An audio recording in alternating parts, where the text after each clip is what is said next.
ఒకటైతే ఉంటాం. కప్పివేయబడితే అది వెలుగుగా కనిపించదు. కనిపిస్తుందా? వెలుగు ఇవ్వగలదా? ఇవ్వలేదు. అందుకనే వెలుగుగా నేను నియమించాను. కాబట్టి ఆ పాత్రను కప్పేయకూడదు. మరి మనం ఎక్కడ కప్పేస్తున్నామో ఆ దేవుని యొక్క వెలుగును అని మనం గమనించినట్లయితే ఆ వెలుగు కనిపించకుండా మనం కప్పివేయడానికి కారకులే అన్యులు. ఆ వెలుగు కనిపించకుండా తేజోమయంగా దీప్యమానంగా కాంతి ప్రకాశంగా ఆ కాంతితో వెలుగకుండా ఆ దీపము ఆరిపోవడానికి కారణమే అన్యజనులు. అన్యజనులకు వెలుగా ఉండమన్నాడు కానీ అన్యజనుల ద్వారా మన యొక్క దీపాన్ని ఆర్పివేసుకోమని చెప్పలేదు. అందుకే వెలిగించబడ్డ మనము ఆ యొక్క దీపాన్ని కొంచెం కిందనో మంచం కిందనో మనం పెట్టాం కదా, అది దీపస్తంభం మీదనే పెట్టాలి. హల్లెలూయా. దీపస్తంభం అంటే నీవు ఉన్నటువంటి ఆ ఉన్నతమైనటువంటి స్థానము. దేవుడు ఇశ్రాయేలు ప్రజలకు చెప్పాడు, ద్వితీయోపదేశ కాండంలో ఉంది, నేను కానానులో నీకు ఎందుకు ప్రవేశిస్తున్నాను తెలుసా?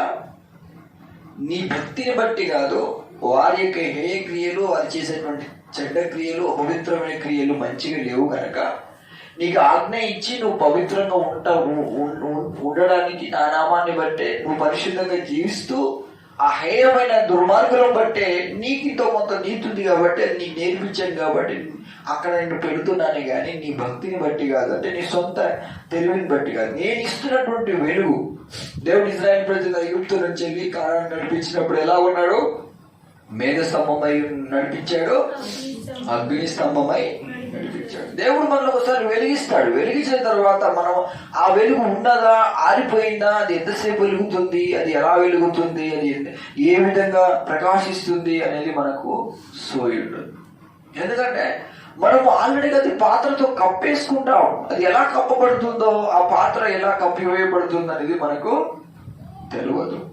అది తెలుసుకోవాలి అంటే మనము యేసు ప్రభు యొక్క మాదిరిని మనం తీసుకోవాలి.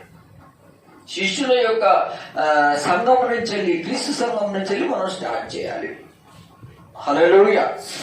వాళ్ళు ఎక్కడ వెలిగించబడ్డారో, వెలిగించబడిన వాళ్ళ జీవితాన్ని దేవుడు ఎలా కాపాడాడు, ఎలా ఏర్పరిచాడు, ఆ అనుభవం కనుక లేకుంటే మనం వెలిగించబడ్డామో ఆర్పివేయబడ్డామో మనకు సోయి అనేది ఉండదు. హల్లెలూయా. అందుకనే అక్కడ ఇశ్రాయేలు ప్రజలకు వాళ్ళు చేసే అపవిత్రమైన క్రియలను బట్టే నేను అక్కడ నియమించాను అన్నాడు. అయితే మన చుట్టూ కూడా ఉండే వాళ్ళందరూ కూడా అన్యులే. మన బంధువులు, హిందువులు, అన్నదమ్ములు, అక్కచెల్లందరూ కూడా అన్యులే. మరి ఆ అన్యతత్వంలో ఉంటున్నటువంటి ఈ యొక్క సహవాసం కలిగిన మనము ఎలా దేవుని దీపాన్ని వెలగకుండా కప్పేసుకుంటున్నాము అంటే దానికి కొన్ని కారణాలు ఉన్నాయి. ఎటువంటి కారణాలంటే దేవుడు నేను ఎప్పుడైతే రక్షణ బాప్తిసం ఇచ్చాడో అప్పటి నుంచి వెళ్ళి నీకు ఒక మాట చెప్తాడు ఆయన. ఎప్పుడు కూడా నేను ఎప్పటికీ చెప్తాను, నువ్వు లోకంలో నుండి ప్రత్యేకంగా జీవించడం నేర్చుకోవాలి. ఫస్ట్ ఆఫ్ ఆల్ అది లేకుంటే మనం తెలవకుండానే మనల్ని మనము ఆ వెలుగు ప్రకాశించకుండా కప్పుకున్నట్టే ఆ వెలుగేందో వాళ్ళకు కూడా కనిపించదు, మనకు కనిపించదు, వాళ్ళకి కనిపించదు. అందుకని వచ్చేవారికి పోయేవారికి అది వెలుగు తప్పుకుంటే కనిపిస్తుందా? కనిపించదు. అది దీపస్తంభం మీద పెట్టాలి. అంటే నువ్వు ప్రత్యేకతలు కలిగి జీవిస్తున్నటువంటి స్థానంలో పెట్టినప్పుడే ఆ దీపం అనేది వెలుగుతుంది. అవునా కదా? ఇప్పుడు నేను దీపం వెలిగించి ఫ్యాన్ కింద పెడతాను,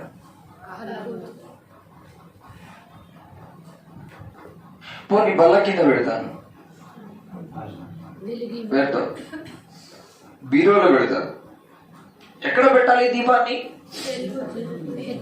దీపస్తంభము, ఎత్తైన స్థలము. అంటే దేవుడు నిన్ను పవిత్రంగా, పరిశుద్ధంగా, ప్రత్యేకంగా ఏర్పరిచినటువంటి పాత్రగా నువ్వు ఉన్నప్పుడే నీ దీపం అనేది అందరికి కనిపిస్తుంటది. Praise the Lord. కానీ అది మనం చెయ్యం. మత్తయి 10:36 ఏం చెప్పాడు? మనకు తెలిసిన వాక్యమే.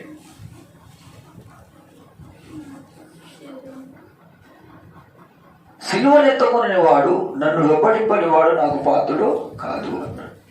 తల్లినైనను తండ్రినైనను అన్నదమ్ములను అక్కచెల్లినను నాకంటే ఎక్కువగా ప్రేమించేవాడు నాకు పాత్రుడు. ఇప్పుడు ఇక్కడ దేవుని ప్రేమించి ఎక్కువ హై లెవెల్లో దేవుణ్ణి ఉంచిన వాడేమో పాత్ర. ఇది ఏ పాత్ర? దీపస్తంభం పెట్టినటువంటి పాత్రగా ఉన్నాడు. కానీ ఇంకొక పాత్ర ఉంది, అది నిషిద్ధమైన పాత్ర. అది దేవుణ్ణి ప్రేమించి ఆజ్ఞను అనుసరించేది కాదు. యేసుక్రీస్తు లాంటి జీవితం జీవించేది అంతకంటే కాదు. మనకు కావాల్సిన మాదిరి ప్రభువే. ఆయన ఆల్రెడీ మనకు మాదిరి ఇచ్చిపోయాడు. యోహాను 15:16 చెప్పాడు, నేను మిమ్మల్ని లోకములో నుండి ఏర్పరచుకుంటుని. ఎప్పుడైతే మనం రక్షణ బాప్తిసం పొందుకున్నామో తర్వాత మనకేమిచ్చాడు దేవుడు? ఏర్పరచుకున్నాడు. 1 కొరింథీయుల్లో కూడా చెప్పాడు, లోకం నుండి ఏర్పరచబడినదే సంఘము, పరిశుద్ధముగా జీవించుటకు పిలువబడిన దాన్ని సంఘము అంటారు. ఇవన్నీ మర్చిపోతే మన దీపం మారిపోద్ది. ఎన్ని రోజులు వెలిగించినా అది వెలగదు. వెలుగుతూ ఉండాలి అంటే నువ్వు వాక్యాన్ని చదువుతూనే ఉండాలి, ఎంతో ఫాస్ట్గా ఉండాలి. ఎన్నో వాక్యాలు హృదయంలో స్థాపించబడాలి. 15:16 చదవాలి.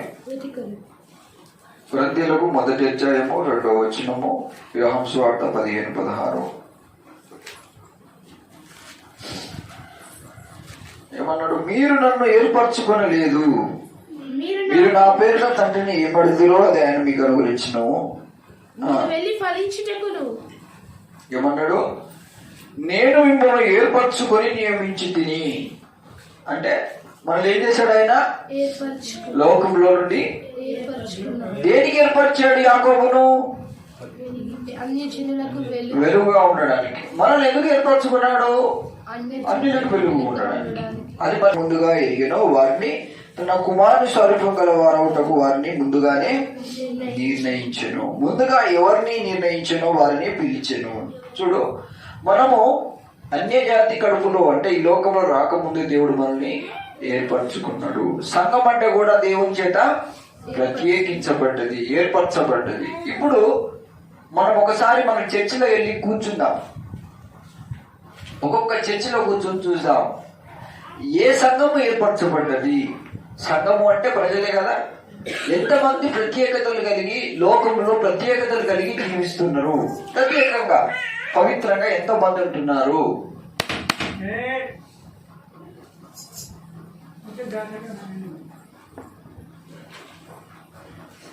ఏర్పరచబడిన వాళ్ళు ఎలా ఉంటారు, వాళ్ళు ఎలాంటి వెలుగునిస్తారు.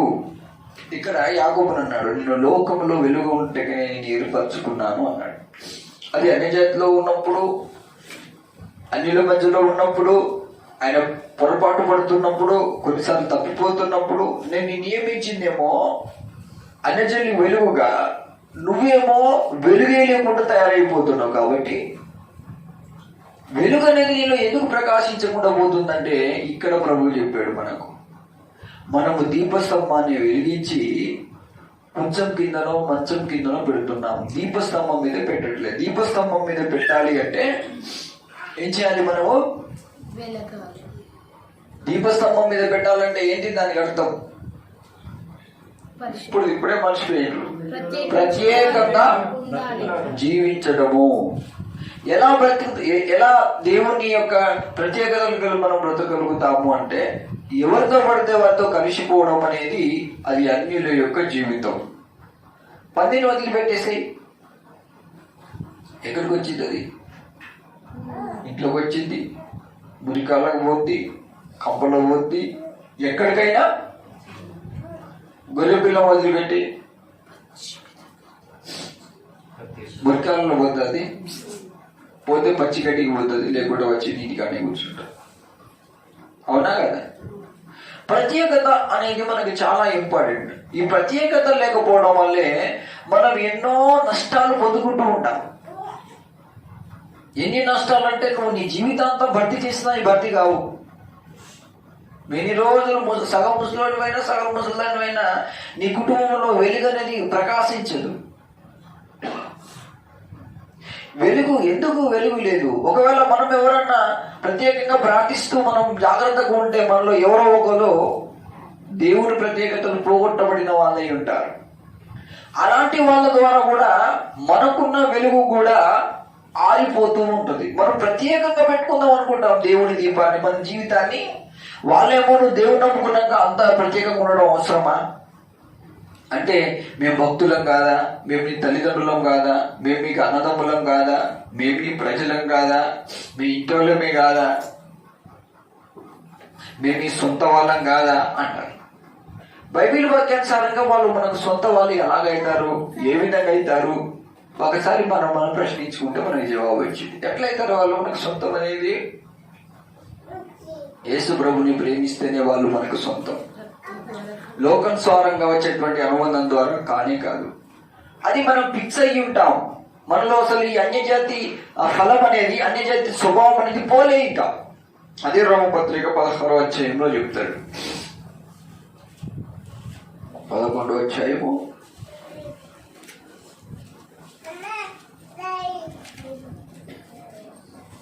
13వ వచనం. అన్యజనులకు మీతో నేను మాట్లాడుచున్నాను, నేను అన్యజనులకు అపోస్తలుడనై ఉన్నాను గనుక. ఎవరికి చెప్తున్నాడు? అన్యజనులకు చెప్తున్నాడు. అన్యజనులకే వెలిగించడానికి, అన్యజనులకే సువార్త చేయడానికి, అన్యజనులకే అపోస్తలుడుగా ఉన్నాను. చదవాలి. ఏ విధమునైనను, ఏ విధము చేతనైనను నా రక్త సంబంధులకు రోషము పుట్టించి వారిలో కొందరినైనను రక్షింపవల్లని నా పరిచర్యను గణపరచుచున్నాను. ఇప్పుడు మన రక్త సంబంధులను మన రక్షణలోకి తేకపోవడం కారణం అంటే వెలిగించబడిన వాళ్ళు కష్టపడతారు. వెలుగు అనేది ఆర్పుకున్న వాళ్ళు కష్టపడరు. ఎందుకంటే వాళ్ళు వీళ్ళు ఒప్పందాలు అయిపోతాయి, రాజీ పడిపోతారు. కాబట్టి వాళ్ళు రక్షణలోకి తీసుకురాలేదు. మరి రక్షణలోకి తేవాలంటే ఈయన ఏం చేస్తున్నాడంట? వారికి రోషం పుట్టిస్తున్నాడంట. ఎలాంటి రోషము? ఇప్పుడు మా ఇంట్లో పోగానే నాకు ఒక రోషం వచ్చేస్తుంది. ఓ మీ అన్న ఇది అదని మాట్లాడతాను. నేను పౌరుషంగానే మాట్లాడుతాను. దావుతుడైతే అక్కడే ఉండాలి, ఆ తిరుగుబోతు అయితే అక్కడే ఉండాలి, ఎవరిని ఎక్కడ ఉంచాలో అక్కడే ఉంచుతాను. కానీ పవిత్రత, దైవ భయభక్తి పట్ల వాళ్ళ ఎంటర్ కానీ తేరుకున్నామంటే ఉన్నాం. ఎందుకంటే నేను ఇప్పుడు వాళ్ళని రక్షణలో తీసుకురావాలి అంటే వాళ్ళను ప్రేమిస్తూ, వాళ్ళని గారాభిస్తూ, వాళ్ళను మా అన్న, మా వదినే, మా ఇంట్లో నేను బాగా వాళ్ళని ప్రేమించుకుంటూ ఉంటే వాళ్ళు రక్షణలోకి రారు. పౌలు అదే అంటున్నాడు, రోషాన్ని పుట్టించాలి. ఎలా పుట్టిస్తానున్నాడు? నా పని నేను సువార్తను ఘనపరచుచు, నా పరిచర్య, నాకు దేవుడు ఎంత వెలుగుగా ఉంటున్నాడు, నేను ఎంతమంది వెలుగుగా ఉన్నానో వాళ్ళకి ఫస్ట్ నేను చూపించాలి. అందరూ మన దగ్గరకు వచ్చి ఆశీర్వదించబడుతున్నప్పుడు, ఆరిపోయే దీపాలు కూడా వెలుగబడుతున్నప్పుడు వీరికి ఏమవుతుంది? చెప్పాలి గట్టిగా. ఏమవుతుంది? రోషం వస్తుంది, జ్ఞానోదయం అవుతుంది. అప్పటి వరకు మన దీపం మారిపోద్ది, వాళ్ళకు వెలుగు కలుగుకుంటాము, మనది ఆడుకుంటాం. ఈ రెండు జరిగే ప్రమాదాలు ఉన్నాయి. దీనంతటి కారణం ఏంటిదంటే ఆజ్ఞ. ఏమాజ్ఞ పెట్టాడు ప్రభు మత్తయి సువార్తలో? నాకంటే ఎక్కువగా నిన్ను నాకంటే ఎక్కువ ప్రేమించేవాడు నాకు పాత్రుడు. వాడిని కొడుకే కావచ్చు, నీ బిడ్డే కావచ్చు, నీ అక్కే కావచ్చు, నీ చెల్లె కావచ్చు, నీ సొంత ఎవడైనా కావచ్చు, ఈ రక్త సంబంధం అనేవాళ్ళు, వారితో నువ్వు చాలా జాగ్రత్తగా ఉండాలి. ఎలాంటి జాగ్రత్తలు అంటే మనం అనుకోవచ్చు కదా, ఏదో నేను వాళ్ళని బయట పెట్టేసి లేకుంటే వాళ్ళని ముఖమే చూడకుండా, అది కాదు. నీ మనసులో దేవునికి ఇచ్చే స్థానాన్ని నువ్వు పొరపాటున కోల్పోవద్దు. నీ హృదయంలో మొదటి స్థానం దేవునికి ఇవ్వాలి. ప్రత్యేకంగా నువ్వు జీవించడం ప్రారంభించాలి వారి మధ్యలో. హల్లెలూయా. ఫస్ట్ వాళ్ళు నీ వారా లోక సంబంధాలు అనేది వాక్యం ద్వారా డిసైడ్ చేసుకోవాలి. ఎందుకంటే యేసుక్రీస్తు మనకు మాదిరి కాబట్టి మత్తయి సువార్తలో చెప్పాడు ఆయన. 12వ అధ్యాయము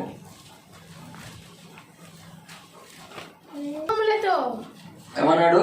ఆయన జనసమూహములతో ఇంకా మాట్లాడుచుండగా ఇదిగో ఆయన తల్లియు సహోదరులు ఆయనతో మాట్లాడగోరుచు. ఎవరి తల్లి సహోదరులు? యేసు ప్రభు తర్వాత పుట్టిన సహోదరులు, ఆమె యొక్క తల్లి అంటే మరియమ్మ. వీళ్ళు ఎక్కడికి వచ్చారు? యేసయ్య బోధిస్తున్న బోధకాడికి వచ్చి వాళ్ళ ప్రేమను వాళ్ళకు పోస్తున్నారు. కానీ యేసయ్యకి ఇవ్వబడిన పనిని యేసయ్య ఘనపరుస్తూనే ఉన్నాడు, చేస్తూనే ఉన్నాడు, తనకి ఇవ్వబడిన దాన్ని తాను నెరవేరుస్తూనే ఉన్నాడు. మనలా ఆయన వెలిగించబడిన వెలుగును పోయి ఈ అన్యజనులనే గుంపులో పోయి ఆర్పివేసుకోలేదు. ఆయన అనేకులకు వెలుగు ఇవ్వడానికి ఆ దీపాన్ని హై ప్లేస్ లో పెట్టాడు. ఎలా పెట్టాడో చూడు, ఏమన్నాడు అక్కడ, ఆయన సహోదరులు ఆయన తల్లి వచ్చి వెలుపల నిలిచి ఉండిరి. అప్పుడు ఒకడు ఇదిగో నీ తల్లియు నీ సహోదరులను నీతో మాట్లాడవలనని వెలుపల నిలిచి ఉన్నారని ఆయనతో చెప్పెను. అందుకు ఆయన తనతో ఈ సంగతి చెప్పిన వాణ్ణి చూచి నా తల్లి ఎవరు, నా సహోదరులు ఎవరు అని చెప్పి తన శిష్యుల వైపు చేయి చాపి ఇదిగో నా తల్లియు నా సహోదరులను పరలోకమందున నా తండ్రి చిత్తం చొప్పున చేయువాడే నా సహోదరుడును నా సహోదరియు నా తల్లియు అనెను. మనం చెప్పగలం ఈ మాటను. అంటే ఆయన దీపాన్ని ఎక్కడ పెట్టాడు? దీపస్తంభం మీద. ఇప్పుడు అటు వస్తున్నది ఎవరు? తల్లి సహోదరులు. వీళ్ళు అడ్డొస్తుంటే ఆయన దీపాన్ని ఇంకా పైకి లేపుతున్నాడు. చూడు ఎలా లేపుతున్నాడు అంటే, ఎవరు నా సంబంధులు, నా చేత వెలిగించబడుతున్న వారే. Praise the Lord. నా తండ్రి చిత్తము ద్వారా ఎవరెవరైతే వెలిగించబడతారో వాళ్ళందరూ కూడా నాకు తల్లి. అలా మనం చెప్పగలమా అంటే చెప్పలేము. ఎందుకు చెప్పండి? దీపాన్ని చెప్పాలి అందరు గట్టిగా. ఎందుకు చెప్పండి? మనం ఆల్రెడీగా వాళ్ళ పాదాల కిందనో వాళ్ళ కిందనో మనము కప్పుకున్నాం కాబట్టి మన వెలుగునివ్వకుండా ఆల్రెడీ వాళ్ళ సహవాసంలో మనది ఏమైపోయింది? అంతేనా కదా? సంక్రాంతి పండుగల కొట్టుకోపోయిందా లేదా? కొంతమందిని చూశాను. మనకు ఇప్పుడు మొన్న జరిగిన సిచ్యువేషన్ చెప్తాను. ఎలా మన దీపం ఆరిపోతుందంటే, అన్న అని, తమ్ముడని, అక్క అని, చెల్లె అని చాలా మంది సంక్రాంతి పండుగని తీసుకున్నారు. ఇక్కడ కూడా నేను ప్రతి సంవత్సరం హెచ్చరిస్తున్నాను కానీ వినరు. అలవాటు అయింది కదా, చూద్దామని ఈసారి ఏం చెప్పాల. నువ్వు ఎలా కప్పేస్తున్నావు అంటే అన్యజాతి యొక్క సహవాసం అన్న గ్రహించండి. మొన్న ఆమె ఎవరు, సక్కమ్మ, ఆమె అప్పాలు చేసుకుని సంక్రాంతి అప్పాలు. ఏంటంటే నా కొడుకు, నా భార్య, నా బిడ్డ, నా మనోడు. ఇక్కడ ఏమన్నాడు ప్రభు? ఎవరు నాకు తల్లి? నువ్వు ప్రత్యేకతల విషయంలో, ఈ పండగ ఆచారంలో నువ్వు ప్రత్యేకత లేకుంటే నువ్వు మిద్దె మీద ఎలా పెట్టినట్టు?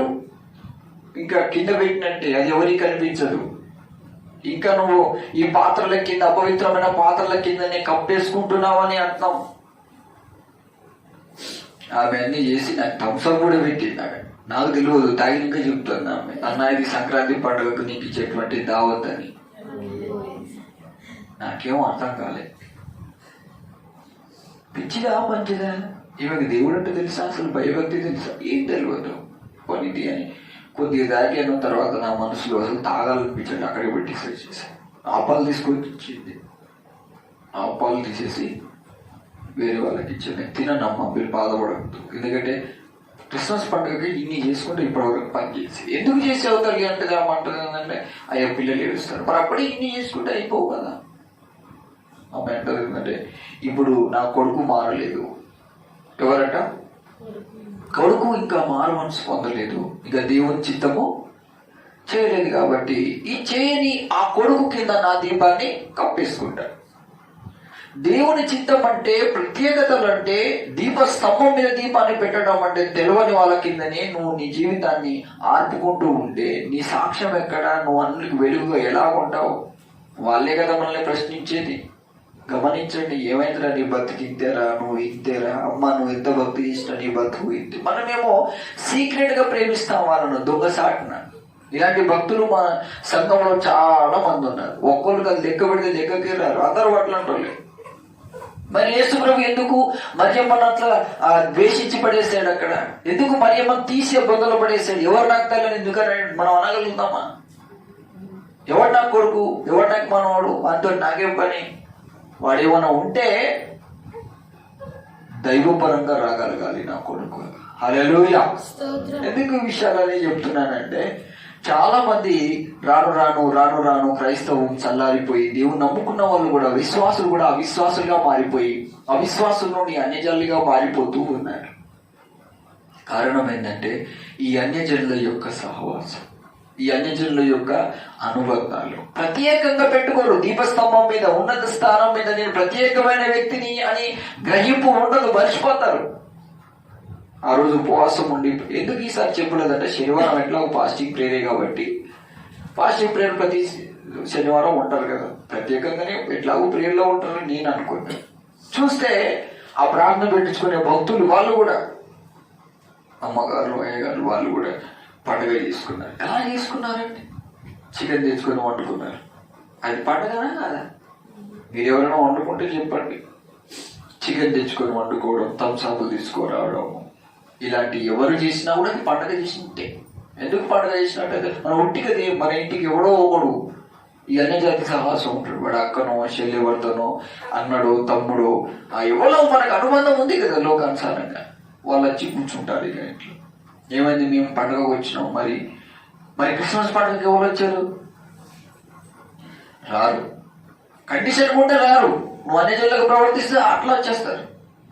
నువ్వు నీతి ఉండి భయభక్తి కలిగి మేము పాట పాడతాను, నువ్వు కూడా ఏసైనా ఒక పాట పాడు, లేకుంటే నువ్వు కూడా ప్రార్థన చేయి, లేకుంటే నువ్వు కూడా మాతో పాటు భక్తిలో ఉండు, మాతో పాటు థమ్సాపే తాగిపో, ఇలాంటివి పెట్టండి వాళ్ళకి రూల్స్. వస్తారా వాళ్ళు క్రిస్మస్ పండుగకు? ఇంకో విషయం ఏంటంటే, వాళ్ళను మనం క్రిస్మస్ పండుగకు ఇన్వైట్ చేయడం కూడా కరెక్ట్ కాదు, చెయ్యొద్దు కూడా అన్యజనులకు. ఎందుకు చేయొద్దు బ్రదర్ అంటే, గొర్రె పిల్ల పంది ఏ రోజు ఒకటి మారు మనసు రక్షణ అనేది పొందని వారిని మనం పిలవడమే పెద్ద తప్పు.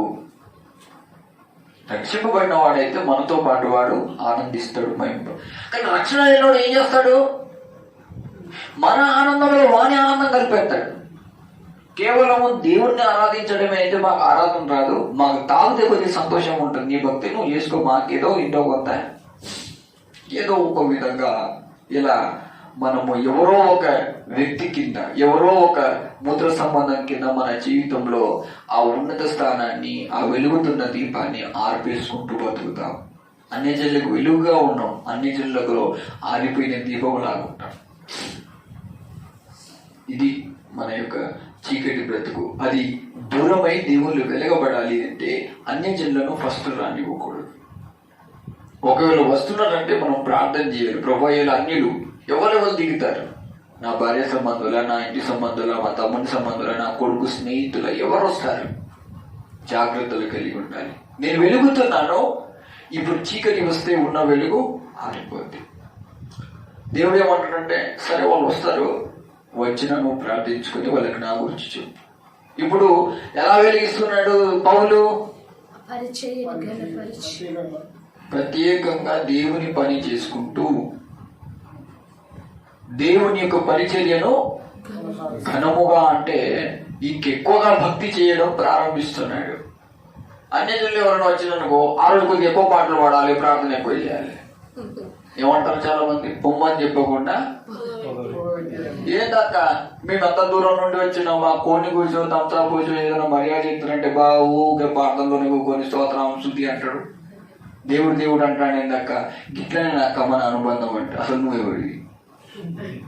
నేను చెప్పలే, వాక్యంలో ఎవరు నాకు తల్లి, ఎవరు నాకు? దైవ సంబంధం మనం కోల్పోతున్నాం వాళ్ళ ద్వారా. దేవుని ప్రేమను దిగజారిపోతుంది, అన్యాచారంలో కొట్టుకుపోతున్నాం. మన గుడ్డి ప్రేమ ఏంటంటే పంది లాంటి ప్రేమ. ప్రేమించడం మనం కాదు, పంది కూడా ఉంటుంది ప్రేమ, అందుకే 10 మందిని కంటుంది. మన ప్రేమలు కూడా పంది ప్రేమలే. కొంతమంది దేవుడు నీకు పంది లాంటి ప్రేమను ఇవ్వలేదు, సింహం లాంటి ప్రేమనిచ్చాడు.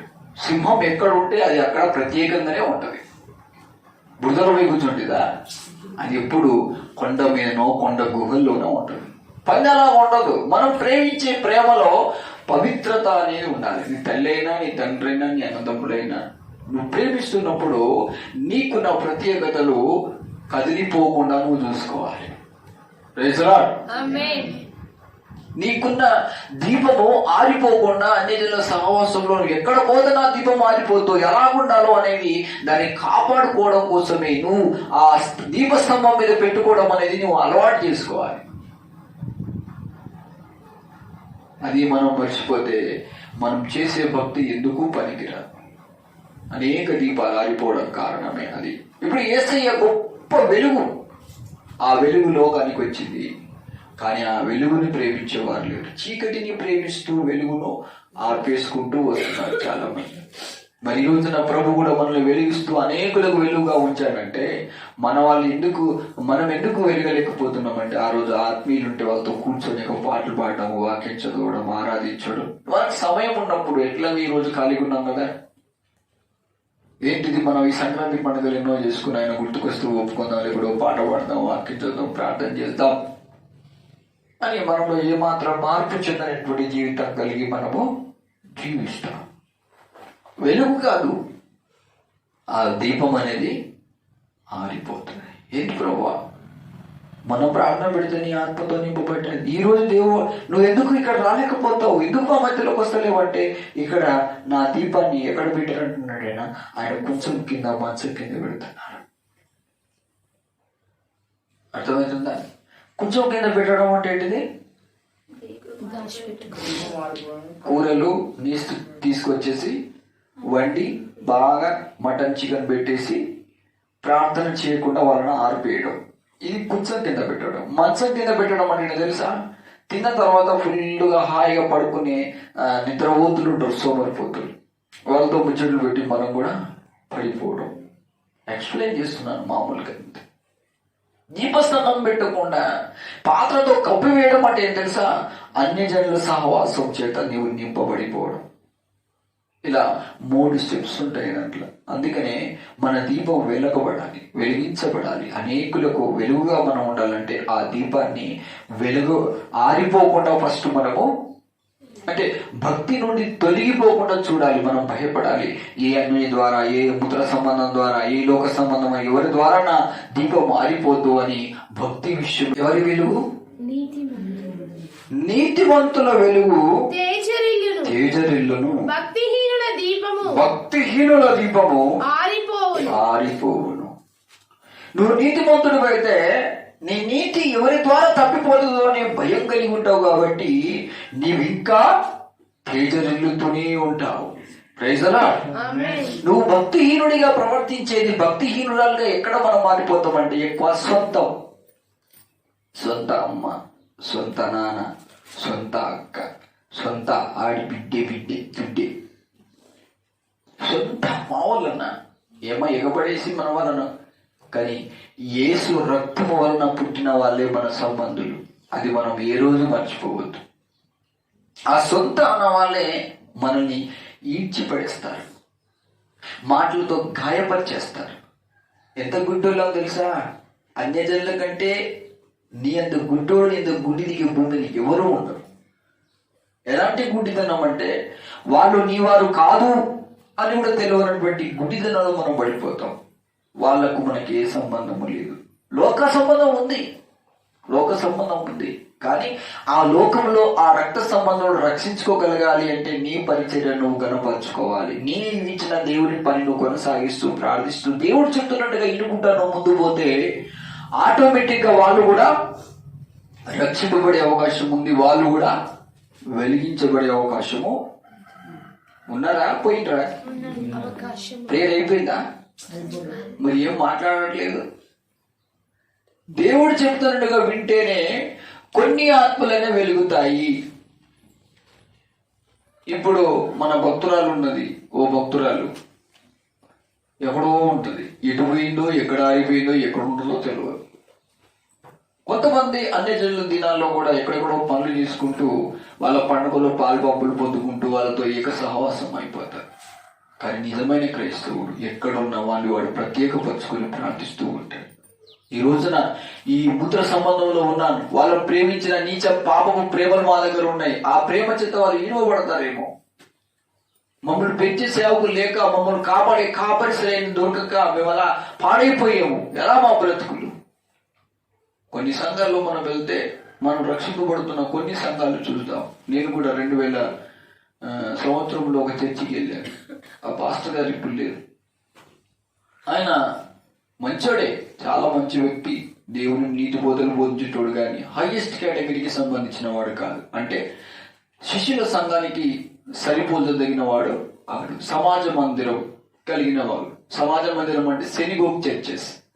సమాజ మందిరాలు అంటే ఎవడైనా పోవచ్చు, అన్యుడు పోవచ్చు, అందరూ ప్రవేశించవచ్చు. కానీ అధికార మందిరం, దేవుడు పాలించే సంఘంలో పోవడం కష్టతరమైంది. అది ఇరుకు ద్వారా, ఇరుకు మార్గం అంట. దాంట్లో వెళ్ళాలంటే చాలా నీతి నియమ నిబంధనలు ఖచ్చితంగా దానికి ఉంటాయి. అలాంటి సంఘంలో ఉన్న ఆ అయ్యగారు కూడా నాకు ఒకసారి ఈ వర్షాకాలం తర్వాత వచ్చే దాన్ని ఏమంటారు, దాన్ని వనభోజనాలు, అలాంటి పిక్నిక్ కూడా తీసుకెళ్లేది ఆయన. పిక్నిక్ మనం ఒకసారి పోయాం కదా, అది పిక్నిక్ ఏం కాదు కానీ చెప్తున్నా. వన భోజనాలకు కానీ వంటలు మనం వండుకోలేదు, కానీ అలా వెళ్ళి అక్కడ వంటలు ఆట కోసుకున్నాం, కోళ్ళు కోసుకున్నాం, అన్ని చెల్లి కూర్చున్న కాడనే, మళ్ళీ ఎక్కడో కాదు, వాళ్ళు కూర్చొని ఆ కోడికాలు ఎలాడ తీసుకున్న కాడనే కూర్చునేది. నాకు అర్థమైంది ఏంటంటే ఇంకా సంఘం అనేది ప్రత్యేకించబడింది లేదు. అది సంఘమే కాదు, అది సమాజ మందిరం. అంటే సమాజంలో అందరికి కనిపిస్తున్నట్టుగానే ఉంటది, కానీ దాంట్లో దేవుడు నివసించాడు. అక్కడ వెలిగే లేదు, అక్కడ దీపస్తంభం అనేదే లేదు అక్కడ. ఫస్ట్ అంటే దీపస్తంభం అంటే ఏమని చెప్పారు, ఉన్నతమైనటువంటి ప్రత్యేకతలు. రాసి పెట్టుకోండి, గుర్తు పెట్టుకోండి, ఎప్పుడు అడిగినా చెప్పగలగాలి మీరు. దీపస్తంభం అంటే ఉన్నతమైనటువంటి ప్రత్యేకతలు. యేసు ప్రభు ఎలాంటి ఉన్నతమైన స్టెప్పులో పెట్టుకుంటున్నాడు తన యొక్క ఆత్మీయ జీవితాన్ని. చూసారా, ఏమంటున్నాడు అక్కడ, ఎవరు నాకు తల్లి, ఎవరు నాకు తీసిపడేశాడు. అంటే మరియమ్మ మీద ప్రేమ లేదా? ఉంది. మరియమ్మ ఏమన్నా అన్యురాలా? కాదు. ఆమె ఆత్మ పొందుకున్న బిడ్డ, ఆమె కూడా ప్రత్యేకించబడ్డది. కానీ తండ్రి చిత్తాన్ని కనుక దేవుని పరిచయం కట్టు వస్తే తిట్టాడు. మరి ఇప్పుడు మన తల్లిదండ్రులు, అన్నదమ్ములు ఉన్నారు, వీళ్ళేమన్నా దేవుని ప్రేమిస్తారా? వీళ్ళేమన్నా పశ్చాత్తాపడి యేసయ్య ద్వారా రక్షణ పొందుకొని ఏం బిడ్డ ఎలాగున్నావు, యేసయ్యలో రక్షింపబడ్డావా, యేసయ్య నీకు అనుబంధం ఉందా, యేసు ప్రభువుకు మనకు అనుబంధం ఏంటిది, ఆయన నీతో మాట్లాడుతున్నాడా, ఆయన సహవాసం, ఇలా చెప్పే తల్లిదండ్రులు ఉన్నారా భూమి మీద? అన్నదమ్ములు, అక్క చెల్లెళ్ళు, నీ బంధువులు ఉన్నారా ఎవరైనా? అలాంటి వాళ్ళు చుట్టే తిరుగుతాం మనం. వాళ్ళ ద్వారానే ఆ మంచం కిందని, ఆ పుచ్చం కిందని పెడతాం, పోయి తీసుకుపోయి దీపం. ఎక్కడ పెట్టుకున్నావురా అంటే అన్న మామూలు ఏదో వాళ్ళు పండుగ కలిపి చూసిపోమంటే వచ్చా.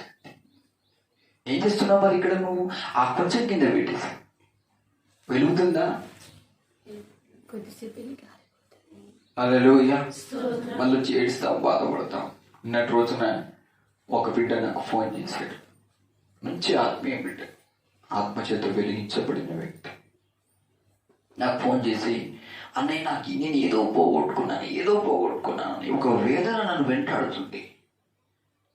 ఆత్మ పొందుకున్న బిడ్డ. నా హైదరాబాద్ పోయి లేట్ అయింది, రాత్రి 10 గంటలకు ఫోన్ చేశాడు. ఏందయ్యా చెప్పు, ఏంటిది?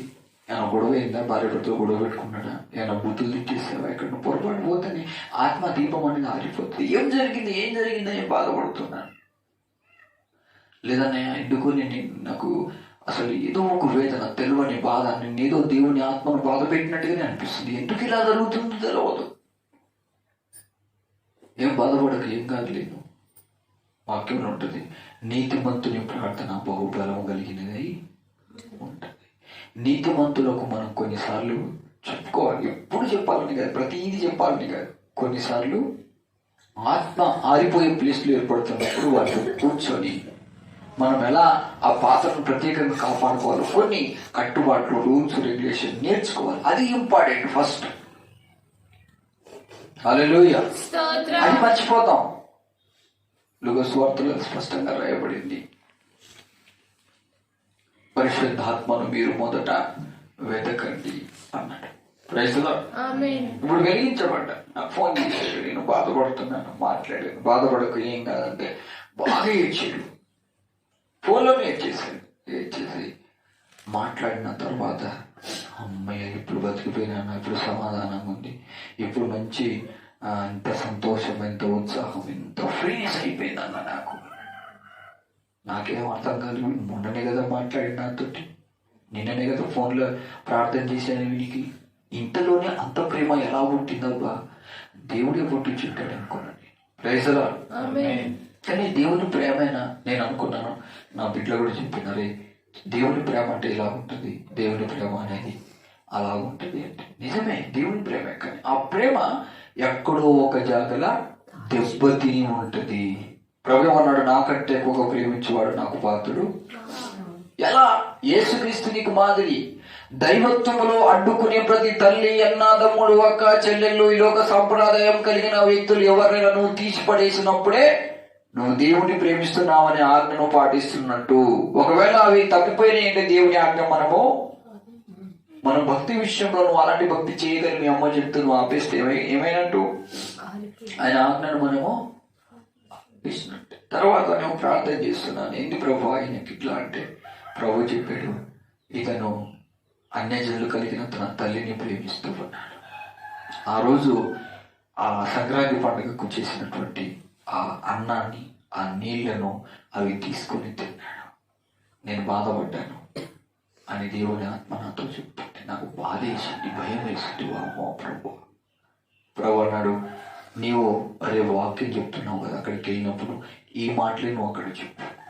నేను అందరిలో వెలుగుతున్నాను, కానీ ఆ వెలగకుండా ఈ అన్యజనులు పెట్టే అన్నము, నీళ్లు మిగతా టైంలో తినొచ్చు, అది కూడా వాళ్ళు పవిత్రంగా ఉంటేనే తీసుకోవాలి. కానీ అపవిత్రంగా సినిమా లోకంలో సంబంధమైనటువంటి కొన్ని అపవిత్రమైన క్రియలు తీసుకుంటూ నీకు పెడితే నువ్వు అన్నం కూడా తినకూడదు, నువ్వు వండుకొని తినచ్చు. ప్రత్యేకతలు అంటే ఏమనుకుంటున్నావు?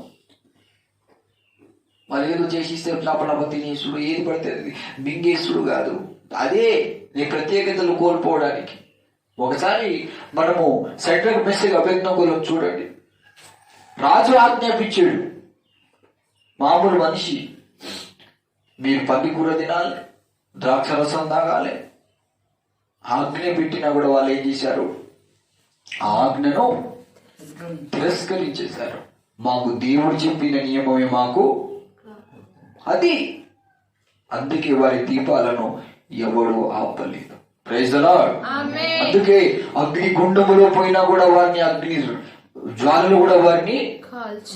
ఇలాంటి కండిషన్లు ఉంటే ఎవరు వస్తారయ్యా మీ దగ్గరికి? ఎవరు రావద్దనే కదా నేను చెప్పి. రావాలని నేను సేవ స్టార్ట్ చేయట్లేదు, రావద్దని. ఇరుకు మార్గంలో ఎవడు రాగలడు? విశాల మార్గం అయితేనే.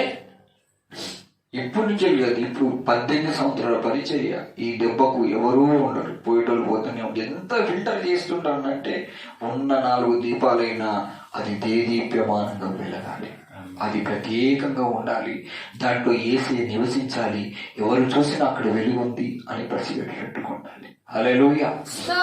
చూడండి, ప్రార్థిస్తుంటే రేపు నీవు దీపం గురించి, దాని గురించి నువ్వు బోధించాలి అన్నాడు. చాలా సంతోషం అనిపించింది నాకు. ప్రభు మరి అతనిలో ఈ ప్రేమ ఇదంటే, నీ ఆత్మలో నేను నివసిస్తున్నాను, నీలో నేను నివసిస్తున్నాను కాబట్టి నా ఆత్మ ప్రేమ చేత, పవిత్రమైన ప్రేమ చేత అపవిత్రమైన ప్రేమను తీసి మరలా నేను ఆ బిడ్డలో వెలుగును కలిగజేశాను. ఆరిపోయిన దీపం మరలా కన్నీళ్ళు విలుస్తూ పశ్చాత్తాపం. తల్లిని ప్రేమించి తీసుకున్నాడు, లవలప తినేసాడు. ఆ పిల్లలకి ఎత్తాడు, వాళ్ళు తినేస్తారు. వాళ్ళకు భయం. ఎప్పుడు చెప్తే మా అమ్మ తిట్టింది, మా నాన్న తింటారు. నువ్వు నీ అమ్మేవాడు, నీ నానేవాడు ఫస్ట్. యేసు ప్రభు చెప్తున్నాడు, అంత పవిత్రంగా పరిశుద్ధంగా జీవించిన మరియమ్మనే తీసి పడేశాడు.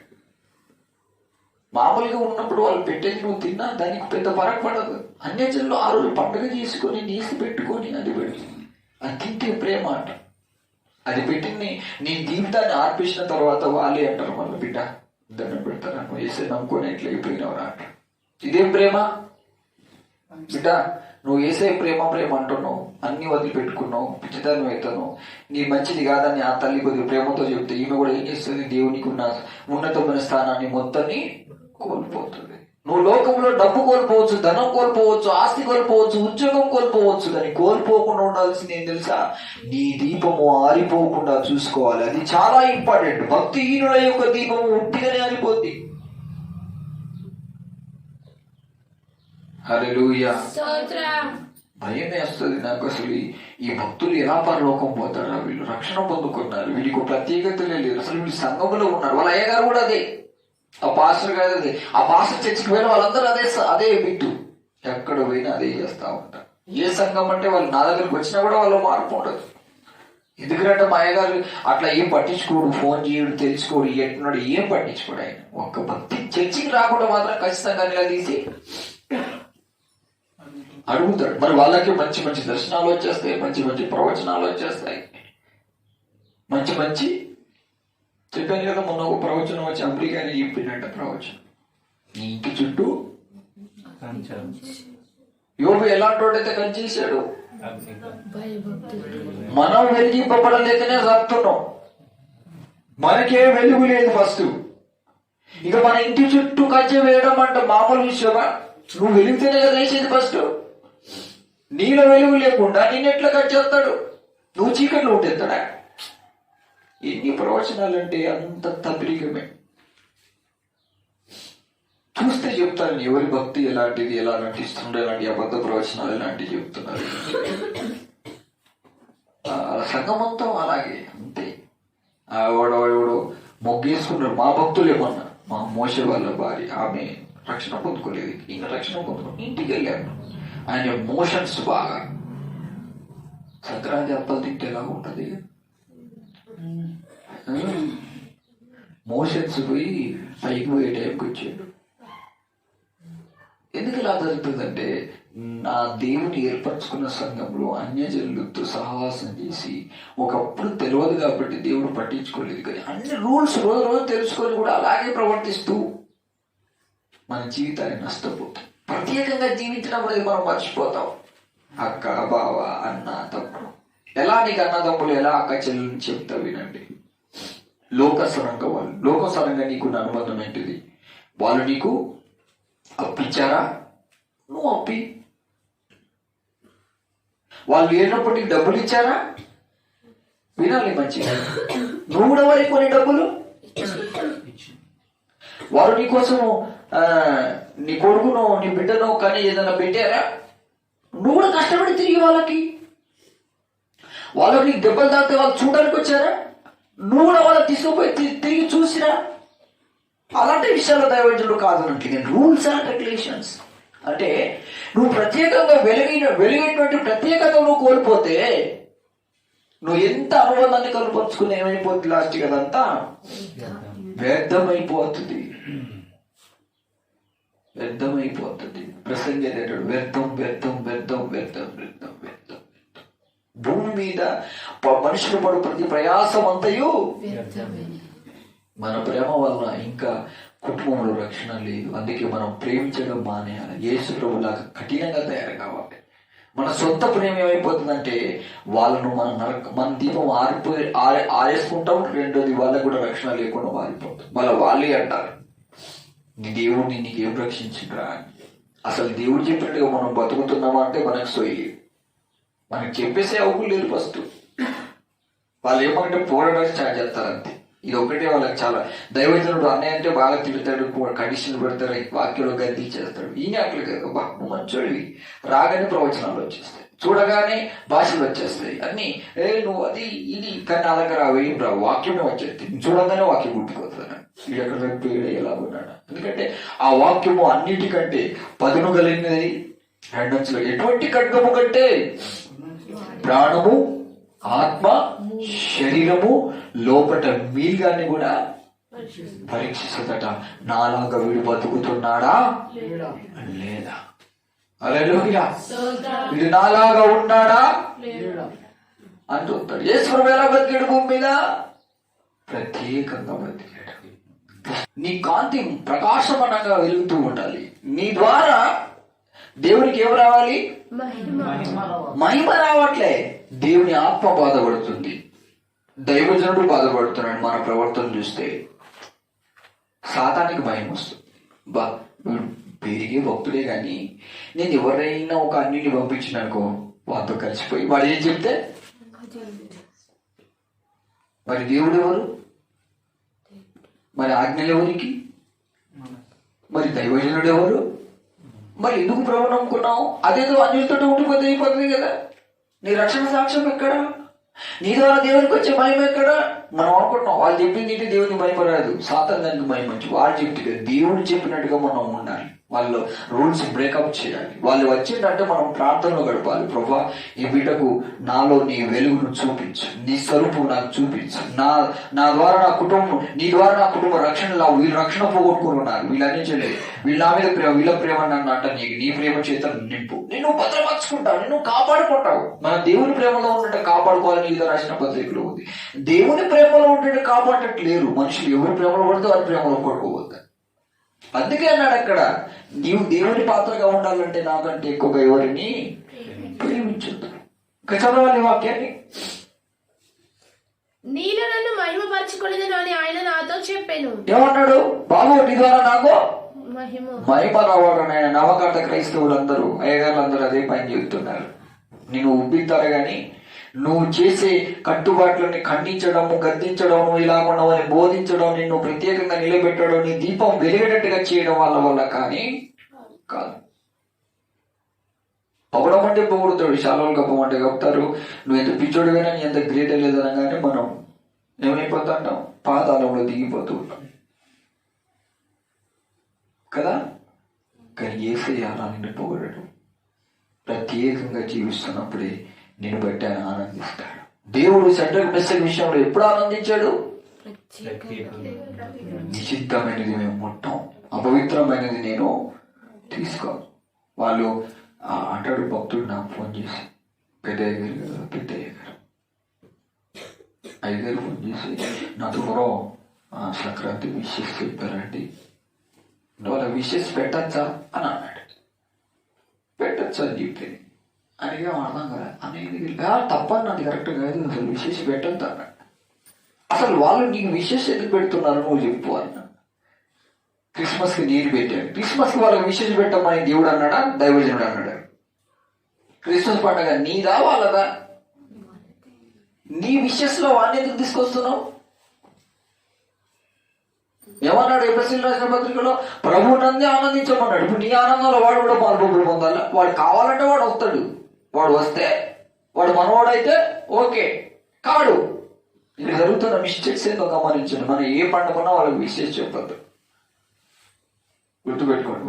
వాళ్ళంతటా వాళ్ళు మనం విషయం చెప్పినారు అనుకో, ఒకవేళ ఒక సంస్థలో కానీ ఒక వర్క్ లో మనం చేస్తున్నప్పుడు వాళ్ళు ఏదో అనుకుంటే ఒక విషయం చెప్తారు, హ్యాపీ క్రిస్మస్ అని.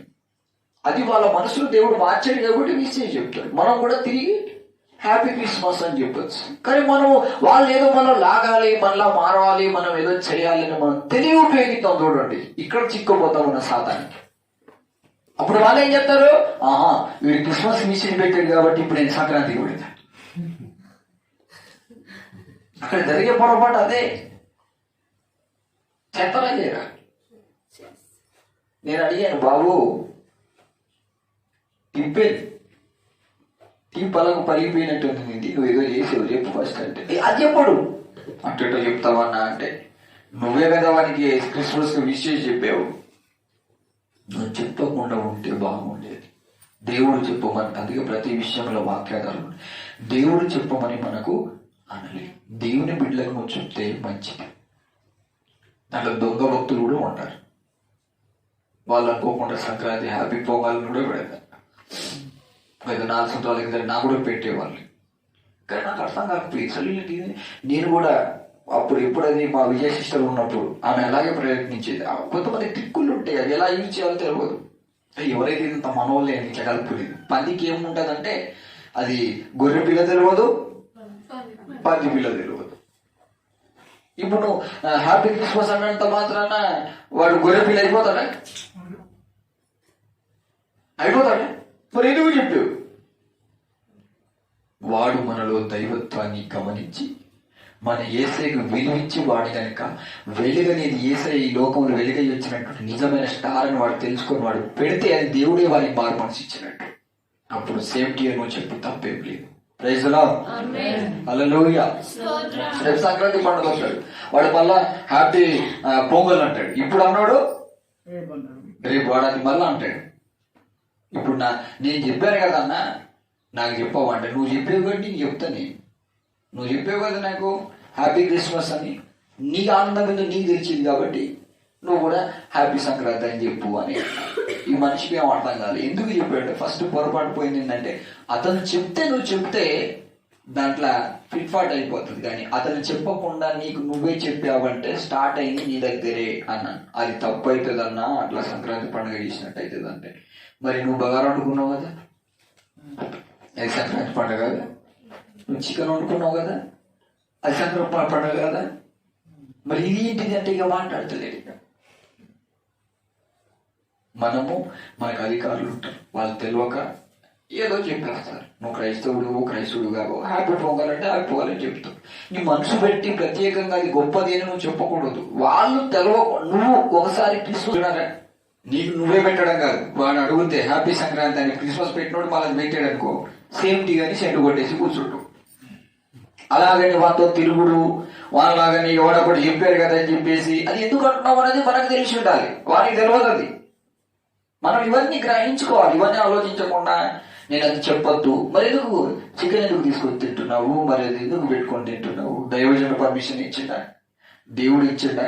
ప్రార్థన చేసుకొని పోనీ దేవుని బిడ్డలుగా మనం తినమని దేవుడు ఏమని అన్నాడా? ప్రార్థన చేసుకున్నావు, ప్రేయర్ మీటింగ్ పెట్టుకున్నావా? అనే మా ఇంట్లో ప్రార్థన మీటింగ్ పెట్టిన దైవజనుడిగా మీకు కూడా పెట్టి మనం సంతోషంగా మనం తిన్న దగ్గర అన్నిలకు సంబంధం అట్లా కూడా ఏం లేదు కదా. నీట్లా కాలే పెట్టలే. ఇక నువ్వెందుకు పట్టుకొని తింటున్నావు? వాళ్ళు అప్పాలు చేసుకుంటారు, ఇక్కడ బాగా మంచిగా. అందుకే ఇక్కడ ప్రార్థన పెట్టద్దు అనుకుంటున్నా, అసలు ఇక్కడ రావద్దు అనిపిస్తుంది చూస్తుంటే కొన్నిసార్లు. బంద్ పెట్టేయాలి అప్పుడు, ఎక్కడో ఒక్కనైనా మంచిగానే బతకాలి, ఏ చేయలేక మండుకుంటా. కానీ ఇలాంటి బుద్ధిహీనమైన సంఘాలు పడి తిరగద్దు అనిపిస్తుంది. ఒక్కొక్కసారి మనసు అట్లా అనిపించింది నాకు. ఎందుకంటే అనేక దీపాలు ఆరిపోతున్నాయి. దానికి కారణం ఏంటంటే భయభక్తి లేని జీవితం. భక్తిహీనుల దీపం ఏమైపోతుంది అంటున్నాడో, ఆరిపోతుంది. నువ్వు ఆరిపోయి నేను తీసుకుపోయి సమాధులు చేసుకుంటా పోతుంటే మేము చదువుతున్నాం, క్రైస్తవులు కూడా చదువుతున్నారు అనే కాడికి వస్తాం. జాగ్రత్తగా మనం జీవించాలి. లోకంలో సద్భక్తి కలిగి ఎంతో జాగ్రత్తగా ఉండాలి అని తిమోతి రాసిన పత్రికలో రాయబడింది. ఇప్పుడు మనం అదే సామెతల గ్రంథంలో ఇంకో వాక్యం చదువుదాం. 13వ అధ్యాయము మనం ఎలా చదివినాం? 13:9 అన్నయ్య. ఓకే, 6:23 చదువు. ఆజ్ఞ దీపముగాను. ఏంటిదట? ఆజ్ఞ దీపముగాను, ఉపదేశము వెలుగుగాను ఉండును. ఆమేన్. నీతిమంతుడిగా జీవించాలనుకున్న వానికి దేవుని ఆజ్ఞే వానికి వెలుగు, ఉపదేశము వెలుగు, ఆజ్ఞ దీపం. దీపం అనేది ఇంపార్టెంట్, ఆజ్ఞ. ఉపదేశం అనేది నీకు వెలుగు. ప్రేసలా మనం ఏం చేస్తామంటే వెలిగించుకోవడం ఒక వంత అయితే, ఉపదేశం ఏమేం చెప్పాడో అది ఎమ్మటే మర్చిపోతాం. ఒక్కసారి నీ మైండ్కి తిరిగిందనుకో, నీ వెలుగు ఆరిపోదు. అలాగే ఉంటాయి. ఏం చెప్పాడు? ఇంకా నేను ఇన్ని సంవత్సరాల నుంచి ఈ వాక్యాలు వింటానా? జాగ్రత్త పడాలి. నా పండుగ ఉన్నదంటే జాగ్రత్త పడాలి. ఇలాంటి అపవిత్రులు వస్తారు, ఇలాంటి అన్యజాతి సహవాసం వస్తుంది. ఎక్కువగా కమలమ్మ వాళ్ళ ఇంటికి కూడా వచ్చేస్తాయి సంక్రాంతి పండుగకు. అక్కడికి వెళ్ళి పంపిస్తారు. ఆయన అన్నం కూర సంక్రాంతి పండుగ శుభాకాంక్ష.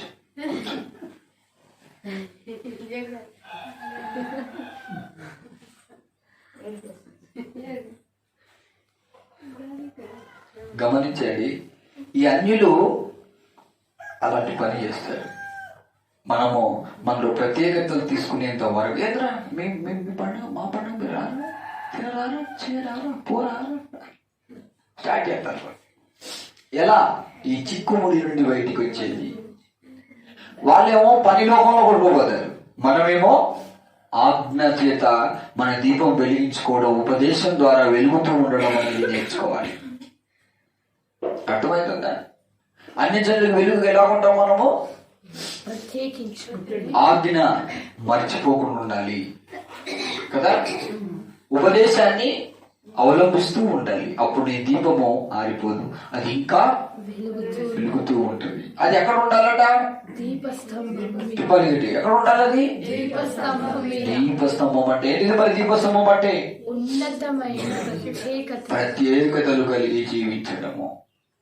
ఉద్యోగంలో ఉన్నప్పుడు కానీ లేకుంటే బయట. మరి దానియేలు కూడా ఉద్యోగం చేసుకుంటూనే బ్రతికాడు, కానీ తన జీవితంలో అన్యజాతి సాంప్రదాయాలకు కానీ అన్యజాతులకు సంబంధించింది ఏది కూడా ఆయన కానీ మరి ఎందుకు ఈరోజు క్రైస్తవుల్లో చాలా మంది దీపాలు ఆరిపోతున్నాయి? శాపాలకు, రోగాలకు, చాలా భయంకరమైనటువంటి వేదనలకు గురి కావడం, ప్రత్యేకతలని మర్చిపోవడం, ఎవరు పడితే వాళ్ళతో కలిసిపోవడం.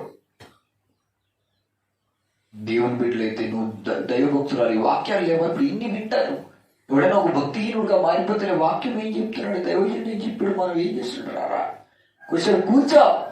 దైవజనం లేకపోతే నా ద్వారా దేవుడు మహిమ పొందాలని చెప్తే నేను మాత్రము మా అక్క, మా చెల్లె, నా బిడ్డ, నా తమ్ముడు, నా ఉండొచ్చు. మనం డైరెక్ట్ పరలోకం నుంచి ఊడిపడలేదు. మనకు అన్నదమ్ములు, అక్క చెల్లెలు, బంధువులు, హిందువులు, చెల్లి బిడ్డలు, చెల్లబడతలు, అక్కలు, చెల్లెలు ఉన్నారు. వాళ్ళు నీకేమైనా సహాయం చేస్తే వారికి చేయమంటున్నాడు దైవజనుడు, చేయొద్దని ఏమనట్లేదు. ఆ పండుగ రోజే నువ్వు మునిగిపోవాలని కాదు. పండుగ అయిన ఒక 2 రోజుల తర్వాత వారికి నువ్వు ఏమైనా చేస్తే మర్యాదలు చేయి. ఆకలితో ఉంటే ఏదో ఇక్కడ అన్నం పెట్టి ప్రార్థన చేసుకుంటూ, ప్రభావ వీళ్ళు నశించిపోతున్నారు దేవా, వీళ్ళని రక్షణ బాధ్యత మీదేనైనా, నీ వాళ్ళు చెప్పినట్టు ఏమి వినట్లేదు, నీ మాటకు లోపడుతున్న వాళ్ళకు నాలో ఉన్న వెలుగు మీరే, ఆ వెలుగెందు వీళ్ళకి చూపి అని చెప్పగలరు. మనం ఆ పని చేస్తామా? చేయాలి. అప్పుడే నీ వెలుగు ప్రకాశమానం అవుతుంది. మనం వాళ్ళకి ఏం చెప్పకుండా హక్ చేసుకుంటూ, ప్రేమించుకుంటూ, మా అమ్మ, మా నాన్న, మా అక్క, చెల్లి అనుకుంటా అదే లోకంలో కూడుకోపోవడమే గుడ్డితనం. ఇలాంటి క్రమము సంఘాలు లేకుండా అనేక సంఘాలు కొట్టుకోపోయాయి. ఇప్పుడు సంఘంలో ఒకప్పుడు ఎంతమంది ఉండేటోళ్ళు? 5,000 మంది ఉంటోళ్ళు. ఇప్పుడు 5గురే మిగిలిపోతున్నారు. ప్రత్యేకత లేకపోవడం. రోజు రోజుకు బైబిల్ బిట్టేం తెలుసా? శిష్యులు ఈ 10:36లో ఉన్నటువంటి వాక్య ప్రకారంగా వాళ్ళు విశ్వాసులు. సంపూర్ణంగా శిష్యులు ఎప్పుడయ్యారు చెప్పండి? ఆయన సిలువ మోసుకుంటూ లోక సంబంధాన్ని మొత్తం తీసేసుకొని యేసుక్రీస్తు పాదాల దగ్గర, ఏది పెంతెకోస్తు దినములో వాళ్ళు సంపూర్ణ ప్రత్యేకతలు కలిగి వారి దీపాలను ఆ పెంతెకోస్తుని మేడగది ఉంది చూసావా? హైయెస్ట్ స్టెప్, ప్రత్యేకమైనటువంటి మేడగది, దాన్ని దీపస్తంభము అంటారు. అక్కడ పెట్టారు వీళ్ళు దీపాన్ని తీసుకుపోయి. ఇక ఏమైంది అక్కడ? వెలగడం కాదు, వెలుగులో మంటలు మండడం. Praise the lord. ఇన్ని సంవత్సరాలైనా ఈయనేమా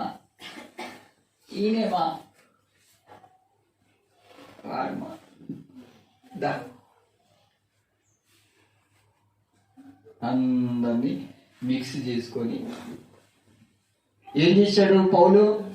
తన పరిచర్యను అభివృద్ధి చేశాడు. నువ్వేమో సారవంతమైన ఒలివ చెట్టు. నీవు ఎలా అంటగట్టబడుతున్నావో చదువు. ఇప్పుడు 11వ అధ్యాయం రోమపత్రిక 15-16 వచనం చదువు.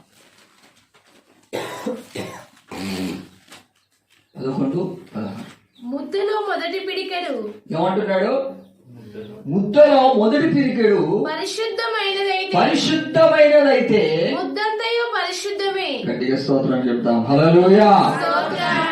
ఇప్పుడు నువ్వు మంచి ముద్దవు. నువ్వు అన్ని జాతి అయినటువంటి ముద్దవు కాదు, పవిత్రమైన ముద్దవు. యేసు ప్రభు రక్తము, యేసు ప్రభు శరీరం అనే మాంసపు ముద్దను నీకు తుంచి నీకు ఇచ్చాడు. అది తింటున్నావు నువ్వు. మళ్ళీ అన్ని జనుల ప్లేట్లో తినడం, అన్ని జనులతో కలిసిపోవడం, అన్ని జనులతో సహవాసం చేయడం, ఇస్తరాకులు తెప్పించుకొని తిని తప్పేం లేదు. వాళ్ళు ఎంతైనా వేషించని, వాళ్ళను నువ్వు ప్రేమిస్తూనే ఉండాలి. కానీ అది దేవుని కంటే ఎక్కువగా ప్రేమించేట్టుగా ఉండకూడదు. అది దేవుని ఆజ్ఞలు ధిక్కరించేట్టుగా ఉండకూడదు. అది అబ్జర్వేషన్ కలిగి ఉండాలి నీ జీవితాంతం. వాళ్ళు ఏమైనా చెప్తున్నారంటే అది వాక్యానికి విరోధంగా ఉంటే వాళ్ళ మాట వినొద్దు అంతే. ప్రేమే ఉంటుంది. మరి ఏమన్నా ప్రభు ప్రేమించలేదా? సిలువలో ప్రాణం పెడతా అంటే అమ్మాని పిలిచాడు, ప్రేమ లేదా? కానీ ఏ విషయంలో అలర్ట్ చేయట్లేదు? దేవుని చిత్తానికి అడ్డొస్తుంటే. తన జీవితం ప్రత్యేకమైనదైతే నా కొడుకు అని నా అంటే నీ మూత్ర సంబంధం అక్కడ పడి నాకు నువ్వు ఎట్లయితావు నాకు చెప్పు ఫస్ట్. మూత్ర సంబంధమే అది, రక్త సంబంధం అంతకంటే కాదు. దాన్ని మూత్ర సంబంధం అంటాను నేను. మన వాళ్ళందరూ తాగి ఆ తాగు ఒత్తుల్లోనే ఆ తాగి పాస్ పోసిన దాంట్లో కన్నారు కదా, అక్కడ నుండి వచ్చింది ఈ సంబంధం, తాగుబోతు సంబంధం. దాన్ని మూత్ర సంబంధం అంట.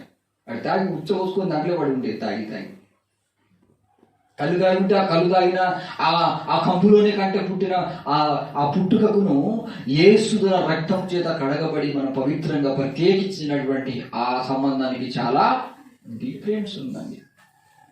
ప్రేమించు. దైవపరంగా మరియమ్మని యేసయ్య ప్రేమించిన విధానం వేరే, మనం ప్రేమిస్తున్న విధానము. మరియమ్మని యేసయ్య ఎలా ప్రేమించాడంటే తన తండ్రి చిత్తానికి ఎక్కడ కూడా అడ్డు రాకుండా, ఒకసారి అడ్డు వచ్చింది ఏం చేశాడు? వేసి పడేసాడు. స్టార్టింగ్ లో నా విజయబిడ్డ చెప్పేది, నువ్వు నా తల్లి కదా, నా తల్లి యేసయ్య అనేది, బోబో అని నువ్వు బతుకు నువ్వు చావు అనేది. ఘోరం ఉండేది కండిషన్లు స్టార్టింగ్ లో. ఇప్పుడు అంతా చల్లారిపోయారు. కొంతమంది అలా ఉన్నారు, కొంతమంది మర్చిపోబుద్ది కాదు. ఎందుకంటే దైవజనుడు ఏదైనా చెప్తే అలర్ట్గా, ఇప్పుడు ఆ మాట చెప్పాలంటేనే వారికి భయం. ఇక్కడ మా సంబంధాలు కోల్పోతామా? డేర్గా చెప్పేదాన్ని వాక్యంలో ఉన్నది కాబట్టి. తల్లివి, ఎలా తల్లివి? దేవునిలో నువ్వు కూడా మారు మనసు పొంది రక్షింపబడి, మన జాన్ వెస్లీ విషయంలో ఆయన చక్కని సాక్ష్యం చెప్పాడు. అరే నువ్వు దైవజన్ని బాధ పెట్టిందంటే ఆ సేవ చేయని మంచిదిరా, దానికి చెప్పొచ్చు, తప్పేం లేదు. దైవజన్ని బాధ పెడితే నువ్వు చేయకుండా మంచిదంటే ఆమె తల్లి అయితే దేవతనా? దేవుని ఆత్మ కలిగిన బిడ్డ ఆమె. అలాంటి వాళ్ళని తల్లి అంట. ఎందుకంటే దైవత్వాన్ని ఆటంకపరిచేటట్టుగా ఉండేటువంటి దాన్ని తల్లి అనరు, తండ్రి అనరు, అన్న అన్నాడు, తమ్ముడు అన్నాడు, అక్క చెల్లెలు. అంతకంటే మా దగ్గర కూడా ఉన్నాడు తాగుబోద్దమ్మా, పుల్లలు పెడుతూనే ఉంటాడు ఇప్పుడు ఏదో ఒకటి. మీ అన్న ఏం చేసాడు? మనం ప్రత్యేకించబడడం బిడ్డలారా. మనలో దేవుని ప్రేమ, దేవుని ఆత్మ, దేవుని వెలుగు ప్రకాశిస్తుంది. ఆ ప్రకాశమానమైన వెలుగు ఉపదేశంతో ప్రకాశిస్తుంది. ఆజ్ఞ అనేది దానికి వెలుగు. ఆ ఆజ్ఞ మర్చిపోయినప్పుడు నీ దీపం మారుతుంది. ఉపదేశాన్ని తోసేసినప్పుడు నీ ప్రకాశం అనేది తగ్గిపోతుంది. హల్లెలూయా. ఇవి మనం మర్చిపోవద్దు. ఆ మాటని మిగతా గ్రంథాల్లో కూడా చెప్తాడు. అహరోను దీపం బాగా వెలుగుతూ ఉందట, మిగతా వారి దీపార్థులు ఏమైపోయినాయి? ఆర్పివేయబడ్డాయి. వాళ్ళు ఎప్పుడు కూడా లోక సంబంధాన్ని వెతికి నా వాళ్ళని ఆర్పుకున్నారు. కానీ అహరోను యాజకత్వము చేత పైకి పెట్టాడు. Praise the Lord. నేను ప్రత్యేకంగా ఉండడము, 10 మందిని ప్రత్యేకంగా పెట్టాలని అనే దీపాన్ని పైకి లేపాడు. కాబట్టి దేవుడు మొదటి నుంచి దీపము ప్రదీపము అనేటువంటి స్టెప్స్ పెట్టుకుంటూ వచ్చాడు. నువ్వు హై లెవెల్లో పెట్టు దీపాన్ని. Praise the Lord. అయ్యగాళ్ళు అడ్డుపడతారు. రే మన సంఘంలో నువ్వు పుట్టావు కదా, మన సంఘంలో ఎప్పటికీ అన్యులతో కలిసి ఉండు, హృదయాన్ని చూస్తాడు దేవుడు, పైన తిండి కాదురా, లోపల పోయేది అపవిత్రం కాదురా అని చెప్పారు అనుకోండి. దానియేలు గ్రంథం తీసి చెప్పాలి, ఎందుకు అపవిత్రం కాదు? ఎక్కడ అపవిత్రం కాదంటే సాధారణంగా మామూలుగా అన్నం కూరలు వండుకొని ఏదో మామూలుగా వాళ్ళు మామూలుగా ఉన్నప్పుడు తింటే అది తప్పేం కాదు, అంత పెద్దగా ఉండదు. దానితో వాళ్ళు భక్తి చేసుకుంటా పోస్తే అక్కడే ఆ కాళికను పూజించి అక్కడ పొట్టా పువ్వులు పెడతారు. వీడు అక్కడే పోయి, వీళ్ళకి వేరేనట సపరేట్. ఎగ్జాంపుల్ చెప్తా వినండి. ఒక పాప దొడ్డికి పోయింది, దానికి తెలియదు అది గెలిస్తాను, అది తింటా ఉంది. నీకు కూడా అన్నం ప్లేట్లో పెట్టేసి అక్కడ కూర్చోబెట్టి పెడతాను, తింటావా నువ్వు? ఎందుకు? ఆమె తిండి వేరే, నువ్వు తినేది వేరే కదా. ఏమైతే తినొచ్చు కదా అక్కడంటే, అబ్బో ఆ కంపు చూసుకుంటే ఎలా తినాలి? అవునా కదా? వినడానికి బాగానే ఉంటుంది కానీ పాటించడానికే చాలా కష్టం. మళ్ళీ అన్నిలో పండుగ రాగానే పోతూనే ఉంటాం, వస్తూనే ఉంటాం, చెప్పాలని చేస్తూనే ఉంటాం. మళ్ళీ లేని రోగాలు సంపాదించుకొని వస్తూనే ఉంటాం. మరి ఇది ఎందుకు వచ్చింది శోధన, ఎందుకు వచ్చింది రోగం అంటే నువ్వే ప్రార్థన చేసుకుంటూ ఉండు, నువ్వే ఈ శోధనను భరించుకుంటూ ఉండు, నువ్వే ఈ దీపాన్ని వెలిగించుకుంటూ ఉండు. అంటే నువ్వు ప్రత్యేకమైనటువంటి స్థానాల్లో పెరగకుండా మా సంస్థ అది, మా పరిచయం అది అంటే యేసు ప్రభువే అసలు మొదలైన ఆయన చెప్పిన మాట వ్యతిరేకంగా ఏ సమస్య లేవు భూమి మీద. Praise the Lord. ఆయనే చెప్పాడు, నీ దీపాన్ని కొంచెం కిందనో మంచం కిందనో పెట్టకు. ఆయనే చెప్పాడు, దీపస్తంభం మీద పెట్టాలి నువ్వు. ఆ మాటనే ప్రకటన గ్రంథంలో ఉంటాడు, దీపస్తంభం నుండి ఆ దీపాన్ని నేను తీసేస్తానంటే. ఎందుకన్నాడు ఆ మాటను ప్రభు ప్రకటన గ్రంథంలో? చూడండి 2:3 కారణాలు పైన ఉంటాయి. ఏ స్థితిలో నుండి పడితివో అది జ్ఞాపకం చేసుకొని మారు మనసు పొంది. ఏమంటున్నాడు? నువ్వు అలా ఏ స్థితి నుండి వచ్చావు ప్రభు దగ్గరికి? నీకు ఏ సంబంధాలు నేను రక్షించాయి? ఏ సంబంధం నేను కాపాడింది? ఏ సంబంధము నేను రక్షించింది కదా? ప్రభు రక్త సంబంధం చేత నువ్వు రక్షింపబడ్డావా? ముద్ర సంబంధం ద్వారా రక్షింపబడ్డావా? నీ స్థితి ఏంటిది? స్టార్టింగ్ లో నేను కూడా అన్ని జాతిలో ఉన్నప్పుడు, కిడ్నీ నొప్పులతో బాధపడుతున్నప్పుడు ప్రభు దగ్గర పశ్చాత్తాపడుతూ నన్ను దేవుడు రక్షించాడు. నా స్థితి అది. పాస్ పోతే రక్తం పడేది నాకు, ఆ కిడ్నీ నొప్పులు రాళ్లతోటి. అది పోకపోయేది. ఎలా ప్రభు అంటే నువ్వు ప్రత్యేకంగా ఉండు. నేను ప్రత్యేకంగా ఉంటాం, మా ఇంట్లో ఒకడు ఉండడు. అన్యులతోటి, స్నేహితులతోటి, అక్కడ కూడా తిరుగుతాడు, వాడు తాగుతాడు, ఇల్లు తిరుగుతాడు. ఇక నాకు అర్థమైంది. నాకు నేను ప్రత్యేక రూమ్ తీసుకొని సపరేట్ ప్రార్థన గడపడం స్టార్ట్ చేసి అప్పటి నుంచి ఫలించడం స్టార్ట్ అయ్యి. గమనించండి, ఏమంటున్నాడు? నువ్వు ఏ స్థితి నుండి వచ్చావో దాన్ని నువ్వు జ్ఞాపకం చేసుకో. అప్పుడు రక్షణ ఇచ్చింది ఎవరు? నీ దీపాన్ని వెలిగించింది ఎవరు? ప్రభుకి ఏ సంబంధం లేకుండా అయిపోద్దాం, మళ్ళా ఉండాలి కదా. నీకు నీ దీపాన్ని వెలిగించింది ఎవరు? ప్రభువే. కాబట్టి ఆయన మాటకు నువ్వు ఇంపార్టెంట్ ఇవ్వాలి. మరియమ్మ మాటగా, అన్యజనుల మాటగా, అన్న మాటలుగా, చెల్లె మాటలుగా చదవాలి. ఏమన్నాడు? అది జ్ఞాపకం చేసుకొని మారు మనసు పొంది. ఏమంటున్నాడు? మారు మనసు పొంది ఆ మొదటి క్రియలను చేయి. మొదటి క్రియలు చేయి. మొదలు ఎట్లా ప్రత్యేకంగా ఉన్నావు? మొదట్లో చూడండి, ప్రత్యేకంగా ఉంటాం. స్టార్టింగ్ లో బాగా ప్రత్యేకతలు కలిగి ఉంటాం. రాని ఏమైపోతుందంటే కరోనా వస్తా రాని పానం పోదండి, అంటావా? ఎంత భయము. అప్పులు పెరుగుతాయి. ఆ పెరిగిన ఏమున్నది రవి, కామనే, అవి ఎప్పుడు వచ్చేది అంటావా? వాక్యం అంటుంది యెషయా గ్రంథంలోని, మీ పాపము చేత మీరు అమ్మివేయబడ్డారు. నువ్వు అప్పుల పాలు కావడానికి కారణం కూడా నీవు ఈ పాపపు సంబంధాలు కలిగి జీవించడం, పాపపు అలవాట్లు కలిగిన వారితో సహవాసం చేయడం. చర్చకొచ్చినప్పుడు భక్తుడే, బయటికి పోయిననుకో భక్తిహీనుడి దీపం ఏమవుతుందట? ఆరిపోతుందంటే భక్తి నుండి దిగజారిపోయే పనులు మనం ఎట్టుపరిచయం చేయకూడదు. చదవాలి. ఏమన్నాడు? అట్లు చేసి నీవు మారు మనసు పొందితేనే సరే, లేని ఎడల నేను నీ యొద్దకు వచ్చి నీ దీపస్తంభమును దాని చోట నుండి తీసివేతును. ఏం చెప్తానంటున్నాడు? నీకు ఇవ్వబడినటువంటి ఉన్నత స్థానాన్ని తీసేస్తాను. ఆ దీపాన్ని వెలగకుండా తీసేస్తాను. ఎందుకు తీసేస్తున్నానంటే నీవు ఎక్కడి నుంచి వెలిగించబడ్డావు అనే విషయాన్ని మర్చిపోతావు. చాలా మంది అక్కడ ఇక్కడ సంఘాల పడి తిరిగి వాళ్ళ దీపాలన్నీ ఆపేసుకుంటారు. ఎంతో మంది ఉన్నారు 5 సంవత్సరాలు, 10 సంవత్సరాలు, 8 సంవత్సరాలు భక్తిలో వాళ్ళు పరిశుద్ధాత్మను కోల్పోయి వచ్చిన వాళ్ళు ప్రార్థిస్తే మరలా దేవుడు వారిని ఆత్మతో నింపిన కళ్ళారా చూసి వాళ్ళ సాక్ష్యాన్ని చెవులారా విన్నారు. మేము ఎన్నోసార్లు దేవుని ఆత్మను కోల్పోయినాం బ్రదర్, మాలో వెలుగు చీకటిగా మారిపోయింది, ఆ వెలుగే లేకుండా పోయింది. మీ దగ్గరకు వస్తే పరిశుద్ధాత్మ దేవుడు మరలా వెలిగించే నా కళ్ళు వెలుగు అనిపిస్తుంది. ఇప్పుడు వెలిగించబడ్డా. ఏ స్థితిలో వెలిగించబడ్డావో అది మర్చిపోవద్దు. ఎక్కడ వెలిగించబడ్డావు అనే దాన్ని అక్కడి నుంచి వెలుగుతూ ఉండాలి. దేవుడు ఏ స్థితిలో నేను వెలిగించాడో ఆ స్థితిలోనే దేవునితో సహవాసం కలిగి దేవుని ప్రేమను పెంచుకోవాలి. మూత్ర ప్రేమలు తక్కువ చేసుకోవాలి. దేవుని ప్రేమ, ఆత్మీయుల ప్రేమ, ఆత్మ సంబంధాన్ని ఏం చేసుకోవాలి? దేవుని జనము పెంచుకోవాలి. వీళ్ళు ఏం చేస్తారంటే బుద్ధి లేని కన్యకలు ఏం చేశారు?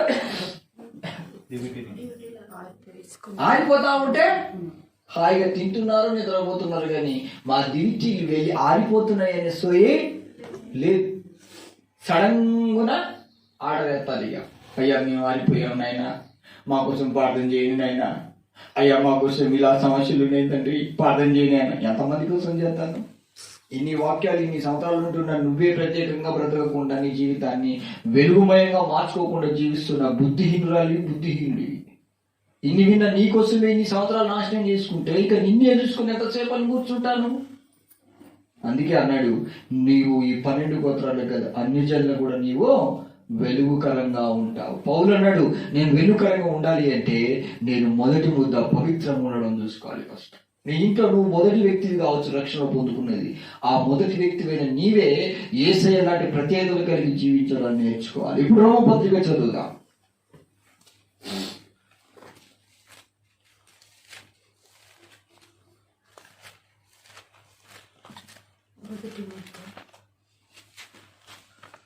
పదహారో వచనం అయిపోయింది కదా, చదవాలి. వేరు పరిశుద్ధమైనది అయితే ఏమంటున్నాడు? వేరు పరిశుద్ధమైతే కొమ్మలను పరిశుద్ధములే.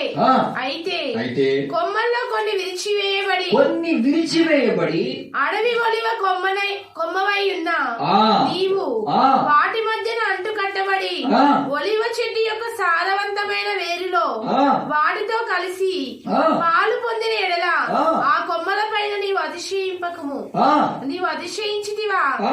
వేరు నిన్ను భరించుచున్నది కానీ ఆ. నీవు వేరును భరించుట లేదు. అది అంటే ఇప్పుడు అడవి కొమ్మలతో అడవి ఒలివలతో నువ్వు కలిసిగట్టుగా ఉంటూ అయినా వెలిగించబడుతూ ఉంటారు కొంతమంది. అప్పుడు వాళ్ళు ఏమొచ్చేస్తుంది అంటే అతిశయం వస్తుంది. అది మా ఏషియన్ లాంటి వాళ్ళు కావచ్చు, మా విజయ లాంటి వాళ్ళు కావచ్చు, మా ధమ్మరి సిస్టర్ లాంటి వాళ్ళు కావచ్చు, ఇంకెవరైనా భక్తులు కావచ్చు. వాళ్ళకి వచ్చే ఫీలింగ్ ఏంటిది? మరి మేము అన్యులు ఇప్పుడు సాక్ష్యం చెప్పినా కదా, ఆ భక్తుడే కావచ్చు అన్యజనుల మధ్యలో ఉండి ఎలా వెలిగించబడ్డాడు? ఇప్పుడు ఆయన వేరు భరిస్తుంది, వేరు పరిమళిస్తుంది. వేరును బట్టే అవన్నీ కూడా వెలిగించబడుతున్నాయి. మొదటి ముద్ద పవిత్రం ఉంది కాబట్టి మిగతాయన్నీ పరిశుద్ధములు. అందుకే నీ ప్రభు ఉన్నతమైన వాడు. ఆ ఉన్నతమైన వాడు నీకు అంటున్నాడు మరోసారి, నీ దీపాన్ని నువ్వు వెలిగిస్తూ ఉండాలంటే ఆయన ఆజ్ఞ ఫస్ట్ వెలిగిస్తూనే ఉంటుంది. నీ వెలుగు ఎప్పుడు కూడా అది ఆ దీపం అనేది ఆరిపోదు. రెండోది, అది వెలుగు కాంతినియాలి, బాగా కాంతినివ్వగలగాలి అంటే నువ్వు ఖచ్చితంగా ఉపదేశాన్ని ఈ రోజు నువ్వు మర్చిపోతే మాత్రం అది ప్రకాశంగా ఉంటుంది. ఏం చెప్పాను అది కరెక్ట్ గుర్తుపెట్టుకోవాలి. ఎక్కడ పోయినా అవి ఫాలో అవుతూ నీ జీవితాన్ని ప్రత్యేకంగా చదువుతూ ప్రత్యేకంగా బ్రతుకుని గడుపుతూ నువ్వు ప్రార్థన చేస్తూ ఉంటావు. నీకేం కావాలో దేవుడు ఇస్తాడు. ఇవ్వడానికి కాదు, ఏలియా ప్రత్యేకంగా బ్రతికాడు. కాకుల ద్వారా దేవుడు ఆహారాన్ని పంపించాడు. మనం పంపేయడం పెద్ద పని కాదు, పంపిస్తాడు ఆయన. ఆ విశ్వాసాన్ని కోల్పోతే విశ్వాసే కాదు. విశ్వాసం నుండి ఎక్కడికి వెళ్ళాలి మనము? శిష్యుల యొక్క సంబంధం. శిష్యులు ఎప్పుడు కూడా ప్రత్యేకమైన వారి ఫంక్షన్లు పండుగలు ఎక్కడ పడితే అక్కడ ఏడబడితే ఆడ ఎవరితో పడితే ఆ కలిసిపోవడానికి నువ్వు పంది పిల్లవు కాదు, గొర్రె పిల్లవు. గొర్రె పిల్ల నుంచి వెళ్ళి నువ్వు సింహం పిల్లగా మారాలి. సింహం పిల్ల అంటే అది ఒక కొండ మీద, కొండ బీట్లలో, కొండ సందులలో ఉంటుంది. అది ఇంకా ప్రత్యేకంగా ఉంటుంది, హైయెస్ట్గా. నువ్వు గొర్రె పిల్ల కలిగినటువంటి ప్రత్యేకత లేకుంటే సింహం అనే స్టెప్లో నువ్వు వెళ్ళలేవు. కాబట్టి మరోసారి దేవుడు గుర్తు చేస్తున్నాడు, ఎంతో మంది అన్యజనుల మన దగ్గర వస్తారు పోతారు, కారణం మనం చేసే మర్యాద లేదు. చేయొద్దని అనట్లేదు, ఫస్ట్ నువ్వు దేవునికి మర్యాద. అది విగ్రహాల పండుగ అయితే అసలు వాళ్ళకి మంచిని కూడా పోసి వేస్ట్. నువ్వు ఉపవాసం ఉండు, వాళ్ళకి మామూలు రైస్ పెట్టు, ప్రాంతంలో కూర్చో, ఉపవాసం ఉండు. నీ కుటుంబాన్ని ప్రత్యేకంగా సెంట్రల్ మెసేజ్ అభివృద్ధి కాపాడుకున్నట్టు కాపాడుకొని దీపాన్ని వెలిగించు. ఆజ్ఞ చేత, ఉపదేశం చేత ఏం చెప్పాడు ఈ సంక్రాంతి పండుగగానే మా ఇంట్లో దేవుడు ఏం పలికిచ్చాడు అది గుర్తు పెట్టుకో, రాసి పెట్టుకొని హృదయంలో నీవు అవి జ్ఞాపకం చేసుకొని సామెతలు 3వ అధ్యాయంలో రాయబడుతుంది. నేను చేసిన ఉపదేశం ఎంత మాత్రుని తోసివేయకము. కంఠహారముగా, కంఠహారం అంటే నీ మెడ చుట్టూ అవి బాసికము వలె ఉండాలి. నీ ఏళ్లకు అవి ఒక మనం ఆడుకుంటా చిన్నప్పుడు దారంతో అలా ఎప్పుడు కూడా ఉంగరం వలె ఉండాలి. నీ పిల్లలకు కూడా లేచినప్పుడు అవి నేర్పించు. మనం ఏం చేస్తామంటే ఇంటా మర్చిపోతాం కానీ ఇది పంది స్వభావమే కానీ పౌరపు స్వభావం కాదు. ప్రత్యేకతలు కలిగి జీవించిన వాడే వెలుగుతాడు, ప్రకాశిస్తాడు. మన దీపం ఆరిపోదట. నీతివంతుని దీపము నీతిగా బ్రతికినంతకాలం వాడి దేవుడు ఏ రోజు కూడా దాన్ని వెలిగిస్తూనే ఉంటాడు. అందుకే యోబు నీతివంతుడు కనుకనే యోబు ఇంటి చుట్టూ దేవుడు ఏం చేశాడు? మనం అన్నిలు పక్కన ఏముంటే నా చుట్టూ కంచేయట ఏడు. ప్రత్యేకంగా ఉన్నప్పుడే నీ ఇంటి చుట్టూ ఎప్పుడు కంచేసుకుంటావు? ఇప్పుడు నీ ఇల్లు వాళ్ళ ఇల్లు మిక్సింగ్ అయ్యి ఉంటే కంచేయగలవా? ఒకసారి చెప్పలేదు, ఎట్లా వస్తావు నువ్వు? ఏళ్ళు. ఒకవేళ నీ కంచె నీ చుట్టూ వేయాలి అంటే సపరేట్, నీ ఇల్లు ప్రత్యేకంగా ఉండాలి. మన భక్తురాలకి చెప్పింది అదే ప్రవచనం వచ్చింది. పెద్దయ్య గారి ఇంటి చుట్టూ కంచె వేసాడంటే వాళ్ళ ఇంట్లోనే 2 అన్నిలు ఉంటున్నారు. వాళ్ళ ఇంట్లోనే ఈ చర్చికి వెళ్తారో వాళ్ళు వెళ్ళారు. అందుకే దేవుడు మరోసారి గర్దిస్తూ నీ జీవితంలో ఒక మార్పును తేవాలని చెప్తున్నాడు. కాబట్టి ఇప్పుడు నీ వెలుగును, నీ యొక్క దీపాన్ని ఎక్కడ పెట్టాలి? ఇప్పుడు నువ్వు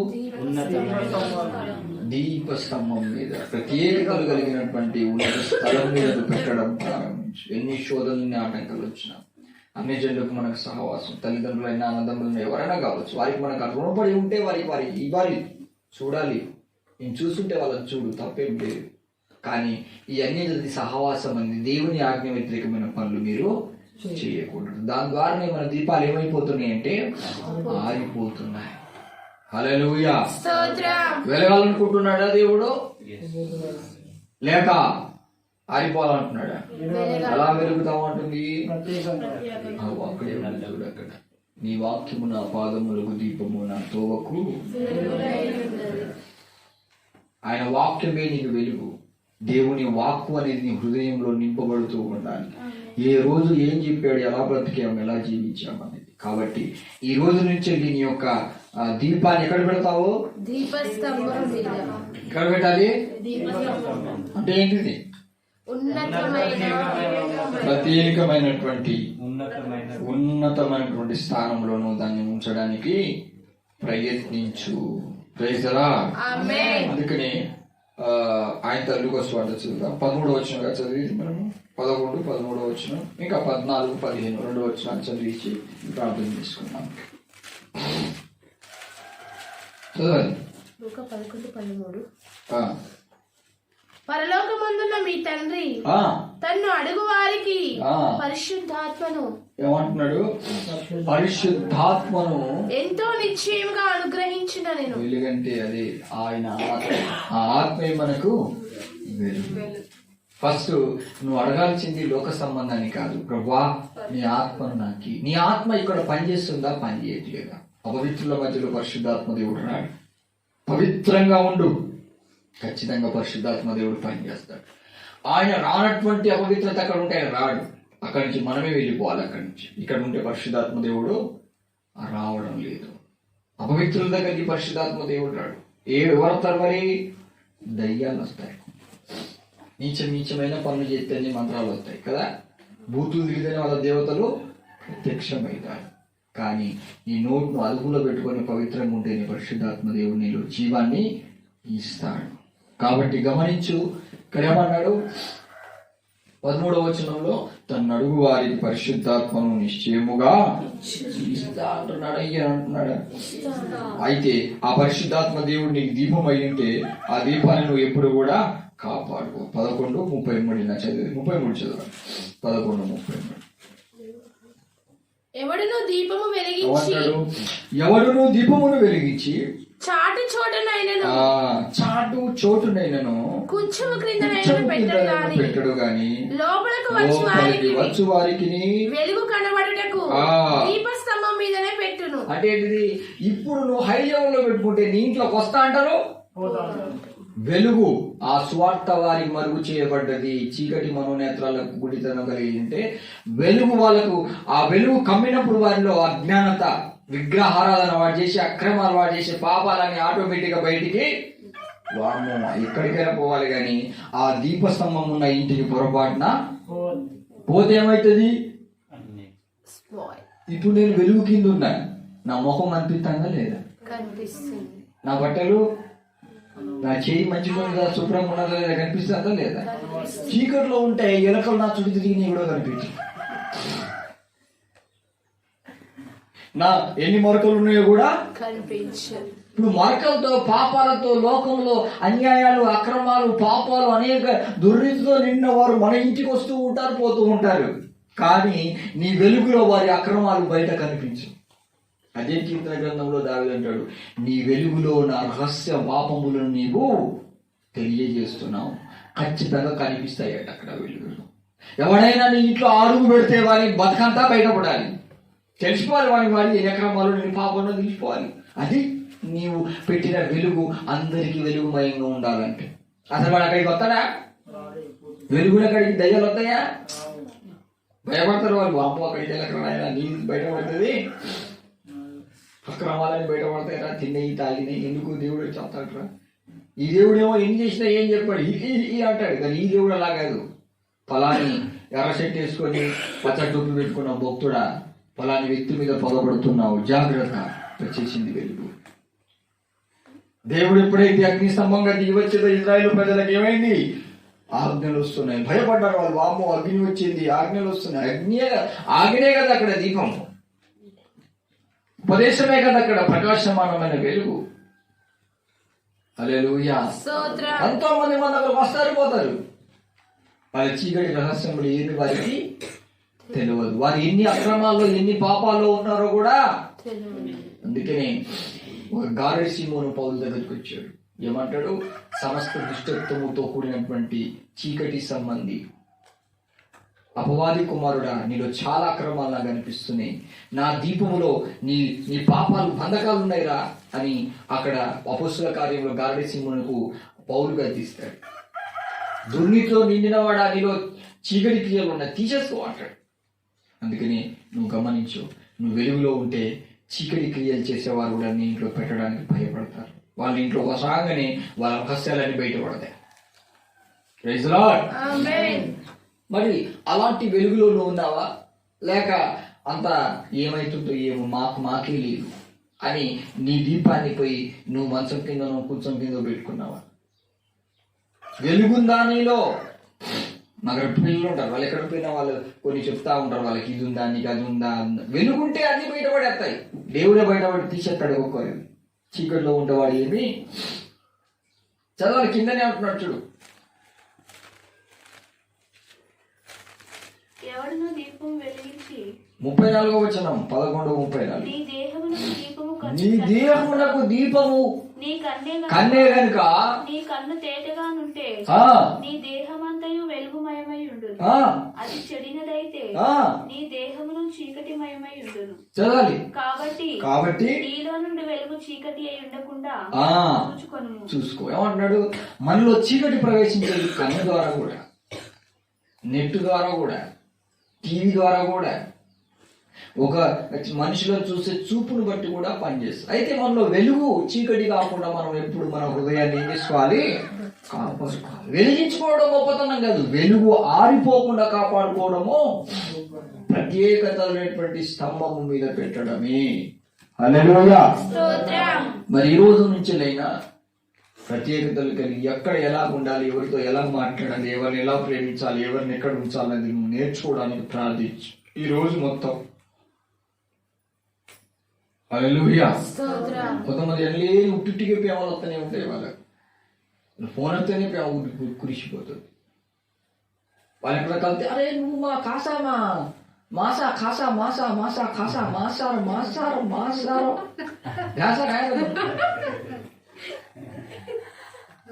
భ్యాసారనే కనపడవద్దు.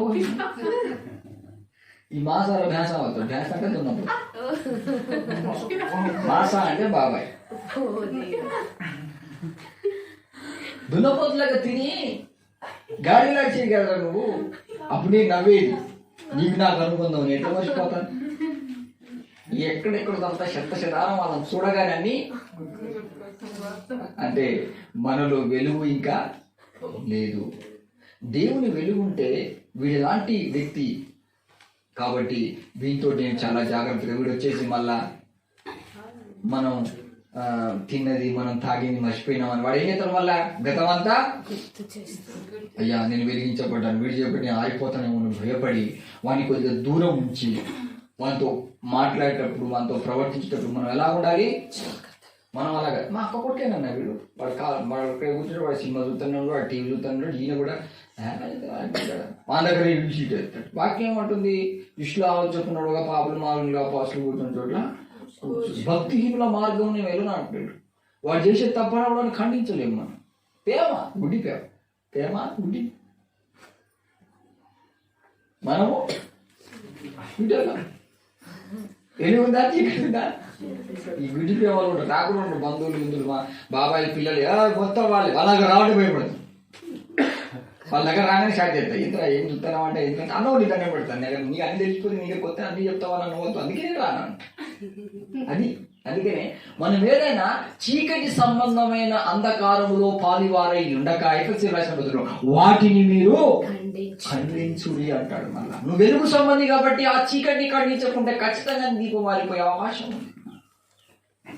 4:18 చూడు ఒకసారి. 4:11 చదువు. 5:11 చదువు. కనుక 5:11 అట. కనుక ప్రభువుకి ఏది ప్రీతికరమైనది? నీ మూత్ర సంబంధాన్ని చూస్తుంది అది ప్రీతికరమా? దేవుని దృష్టిలో ఏది ప్రీతికరమైనది? చదవాలి. దాన్ని పరీక్షించు. వెలుగు సంబంధం వల్ల నడుచుకొనుడి. నాకు వెలుగు సంబంధం ఉందా, చీకటి సంబంధం ఉందా, మూత్ర సంబంధం ఉందా, క్రీస్తు ఆత్మ సంబంధం ఉందా, ఏ సంబంధంలో ఎదుగుతున్నాను? రెండు సంబంధాలు, లోక సంబంధం ఉంటుంది, దైవ సంబంధం ఉంటుంది. దైవ సంబంధాన్ని ఫాలో అవుతూ ఉన్నంత మాత్రం నువ్వు ఎదుగుతూనే ఉంటావు. ఇది ఆపేసి మళ్ళీ అటు కొట్టుకోకపోతే అటే మళ్ళా మనం కనిపించాం. ఆరిపోయినాక ఏంద్రా నీ ముఖం అంతా మంచి చక్క మెరిసింది. ఇప్పుడేంద్రా రాలిపోదును కూలిపోదును అని అడుగున్నాను. ఎక్కడో ఆపేసుకున్నావు నీ దీపాన్ని. బుద్ధిలకు ఎన్నికలా తయారయ్యావు నువ్వు. పోయింది బబులోని సామ్రాజ్యానికి కదా. బబులోని పట్టణానికి పోయేటప్పుడు ఎలా ఉంటుంది అక్కడ? అందరూ ఒక విధంగా ఉంటారు. ఎవరినో చూసి ఎవడో తప్పిపోతాం. అది మనకు సూర్యుడు. తీరా చూస్తే ఎంత వెలిగావు ఇక్కడ. అక్కడ పోగానే సొంకిరేది లెక్క.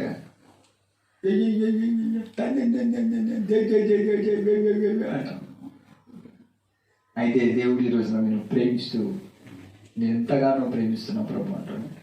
నువ్వు ఖచ్చితంగా నీ దీపాన్ని ఆరకుండా ప్రత్యేకంగా బ్రతుకు. ద్వేషించబడిన వాక్యం అంటుంది మీరు లోక సంబంధులు కాదు. 5వ అధ్యాయం అదే మాట రాదు. ఇది చదివిన తర్వాత 5వ అధ్యాయం చదివి మనం ముగిస్తాం. త్వరగా చదవండి. మీరు వెలుగు సంబంధులు గనుక దేవుడికి ప్రీతికరమైనదో పరీక్షించు. నిష్ఫలమైన అంధకార క్రియలలో పాలివారై ఉండక వాటిని ఖండించాల్సిన బాధ్యత నీకుంది. నువ్వు వాటిని ఖండించమంటే ఎవడో చీకటి క్రియలు ఖండించమని కాదు, నీ దగ్గరికి వచ్చేటోళ్ళు నువ్వు ఖండించుకో అంతే. ఎవరి ద్వారా నీ దీపం ఆరిపోతుందో వారిని ఖండించుకో. ఎంతో చీకటిలో ఉన్న ఎంతో మంది వాళ్ళని ఖండించమని కాదు, ఎవరి ద్వారా నీ దీపం ఆరిపోతుందో వాళ్ళను ఖండించాల్సిందే, తప్పదు. చదవాలి. ఎలాగనగా రహస్యమందు జరిగించు పనులను గురించి మాట్లాడితే అయినను అవమానకరమైనది. సమస్తమును ఖండింపబడి వెలుగు చేత ప్రత్యక్షపరచబడి. ఇప్పుడు అన్ని ఖండించేది ఎందుకు? వెలుగు యేసయ్య వచ్చినప్పుడు అన్నిటినీ దేవుడు వెలుగులోకి ప్రత్యక్షంగా తీసుకువచ్చే దినం ఒకటి ఉన్నది. అప్పుడు నీ రహస్య పాపాలు అక్కడ కనిపించుకోడు. నువ్వు దేవుని బిడ్డవు అంటే దేవుని బిడ్డవే. అయితే ఈ వెలుగును చీకటి ఎప్పుడు కూడా ద్వేషిస్తూనే ఉంటుంది. నువ్వు ఎంత ప్రకాశిస్తావో అంతగా వాళ్ళని ప్రేమించుకుంటున్నా కానీ నేను ఏమన్నారు వాళ్ళు, మనోడే మావాడే మంచోడే నా కొడుకే మా, కానీ నువ్వు కరెక్ట్ దేవునిలాగా బతికి చూడు, వీళ్ళు నా కొడుకే కాదు వీడు నా వాడు. కానీ ఏసన్న గారి విషయంలో కూడా మొన్న వీడియోలో చూసిన దగ్గర వాడు నా కొడుకు కాదు, నా కొడుకు అసలు నా ఇంటి పాస్టరే కాదు వాడు, మా పాస్టర్ వేరే అన్నారట. ఆ మాట అంటే చాలా సంతోషం వేసింది నాకు. ఎక్కడ సంతోషం అంటే ఈ మూత్ర సంబంధులు నేర్చిస్తే నాకు చాలా సంతోషం అనిపించింది. అది ఆత్మ సంబంధులు నేర్చుకుంటే చాలా ఆనందం వేసింది. నేను అనుకున్నాను దేవుడు ఆయనని ఎంత మంచి ప్రత్యేకతలు కలిగి ఉంటే ద్వేషించగలగాలి. ఎలా మనమైతే సంతోషపడతామా? సంతోషపడలేదు. మామూలుగా అర్థం కాదు ఇంటోళ్ళకు. అన్న ఊరికి అన్న ఏదో కూడా చెప్తూనే ఉంటాడు, వదిన ఏదో ఒక తిడుతూనే ఉంటాడు. సంతోషం, నా వెలుగు ప్రకాశిస్తుందని నాకు గుర్తు. ఇంకా వాళ్ళు మనల్ని ప్రేమిస్తూ మనకంతా మనం ఒకటి అంటారంటే అసలు నా దీపం మారిపోయింది, అది ఇంకా వెలగలేదని అర్థం. చీకటి చెడ్డది కనుక చదువుదాం ఇప్పుడు. మత్తయి సువార్త 5వ అధ్యాయము ఎంత 10వ వచనమా చదవాలి. లోకమునకు మీరు వెలుగై ఎంత 14వ వచనమా చదవండి. మీరు లోకమునకు వెలుగై ఉన్నారు. మీరు లోకమునకు వెలుగై ఉన్నారు. కొండ మీద నుండి పట్టణము మరగై ఉండనేరదు.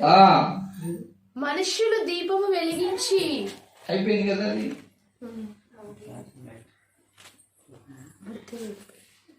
ఉప్పై ఉన్నారు. 9 నుంచి చదువు. సమాధాన పరచువారు ధన్యులు. అది అయిపోయింది. 10 నుంచి చదువు.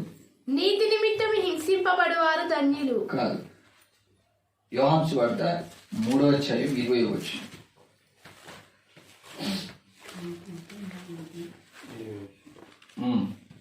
దుష్కార్యము 3:20 దుష్కార్యము చేయువాడు చేయు ప్రతివాడు వెలుగును ద్వేషించును. ఇప్పుడు గుర్తుపెట్టుకోండి, మనకెవరైనా ద్వేషించిన అనుకో మనకు వచ్చే ఫస్ట్ ఫీలింగ్ ఏంటిది? నేను మంచిని కాదనుకుంటావు. నువ్వు మంచిగా లేకుండా నేను ద్వేషిస్తాననే ధ్యానము ఎప్పుడు అది అన్య జాతిలో ఉన్నప్పుడు స్టెప్ అది. కానీ యేసు రక్తంలో కడగబడిన తర్వాత నేను ద్వేషిస్తున్నట్టు అర్థం ఏంటిది? ఈ మీనింగ్ వచ్చింది. 2 ప్రేమలు ఉంటాయి, పైనుంచి చదువుతాం 18 నుంచి. ఆయన యందు విశ్వాసముంచు వానికి తీర్పు తీర్చబడదు. విశ్వసింపని వాడు దేవుని అద్వితీయ కుమారుని నామమందు విశ్వాసం ఉంచలేదు గనక వానికి ఇంతకు మునిపే తీర్పు తీర్చబడెను. ఆ తీర్పు ఇదే, వెలుగు లోకములోనికి వచ్చెను గాని తమ క్రియలు చెడ్డవైనందున తమ క్రియలు చెడ్డవైనందున మనుష్యులు వెలుగును ప్రేమించక చీకటినే ప్రేమించిరి. చూడండి, మనకు బాధ అనిపించింది కదా ఒక్కోసారి. మా అమ్మ అయితే మా చిన్నకు ఏం ప్రేమిస్తుంది బాగా, నన్ను మాత్రం ఎప్పుడు అంటావా నాన్న? వాళ్ళు ప్రేమించేది చీకటిని అని మనకు తెలియదు. హల్లెలూయా. నా ప్రియుడు నా వాడని ఎక్కడికి వచ్చింది? నిన్ను ప్రేమిస్తున్నవాడు వెలుగై ఉన్నాడు. నీ వెలుగును చూసి వాళ్ళు ద్వేషిస్తున్నాడు సంగతి నువ్వు గ్రహించవు. వాళ్ళు ప్రేమించకుంటే నీకు బాధ, మళ్ళా ఏడుపు. నాకు అట్లే ఉండదు, సంతోషం. వాళ్ళు తిట్టనుక నవ్వుతాను నేను. దేవానికి స్తోత్రం. లోకము తన వారిని స్నేహించును. Praise the Lord. ఇంకా మనల్ని ఎవరైనా ప్రేమిస్తున్నారా? ముద్ర సంబంధకులు ఇంకా మనం లోకంలోనే ఈత కొడుతున్నాం అన్నట్టు కదా. లోకంలో నువ్వు ద్వేషించబడుతున్నప్పుడు నిజంగా ఒరిజినల్ క్రిస్టియానిటీ నువ్వు. Praise the Lord. ఇంకా కొంత మర్యాద చేస్తారంటే మనం ఇంకా వాళ్ళతో ఫుల్ మర్యాద, మనం కరెక్ట్ క్లారిటీ కూడా చేస్తారు వాళ్ళు. మనం చూస్తుంటే వాళ్ళకి ఏమొచ్చేస్తుంది? మండుదానంటది మంట. నేను చూస్తే నాకు కోపం వస్తుందన్న, వాడు తీసుకొని వచ్చినట్టున్నాడు. ఏమన్నాడు? మనుషులు తమ క్రియలు చెడ్డవైనందున మనుషులు వెలుగును ప్రేమింపక చీకటినే ప్రేమించిరి.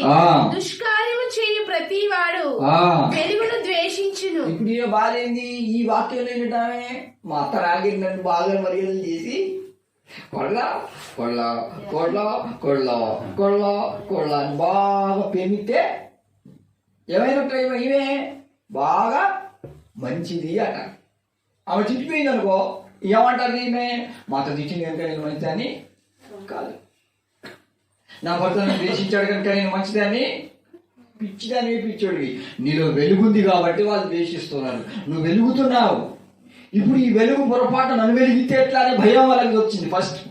వాళ్ళ క్రియలు చెడ్డయి కనుక నువ్వు వాటిని ఖండిస్తావు. ఫస్ట్ ఏమన్నాడు? వెలుగు సంబంధులు వలె ప్రవర్తించండి. వెలుగు సంబంధి వాడు చీకటి క్రియల్లో పాలివారు కాక వాటిని ఖండించాలి. పరిశుద్ధాత్మ దేవుడు మనలో ఉండే ప్రతి చీకటిని ఖండిస్తుంటాడు ఫస్ట్ కదా. అందుకే స్పష్టంగా రాయబడింది, అది అక్కడ చెప్పబడుతున్నది. వెలుగు సంబంధి వాడు ఆయన ప్రేమిస్తాడు. వాళ్ళ క్రియలు చెడ్డయి కనుక చెడ్డ క్రియలు చేసేవాడు వెలుగును ఖచ్చితంగా ద్వేషించి వాడు వెలుగునొద్దకు రానేరడు. ఎందుకు రాడు వాడు?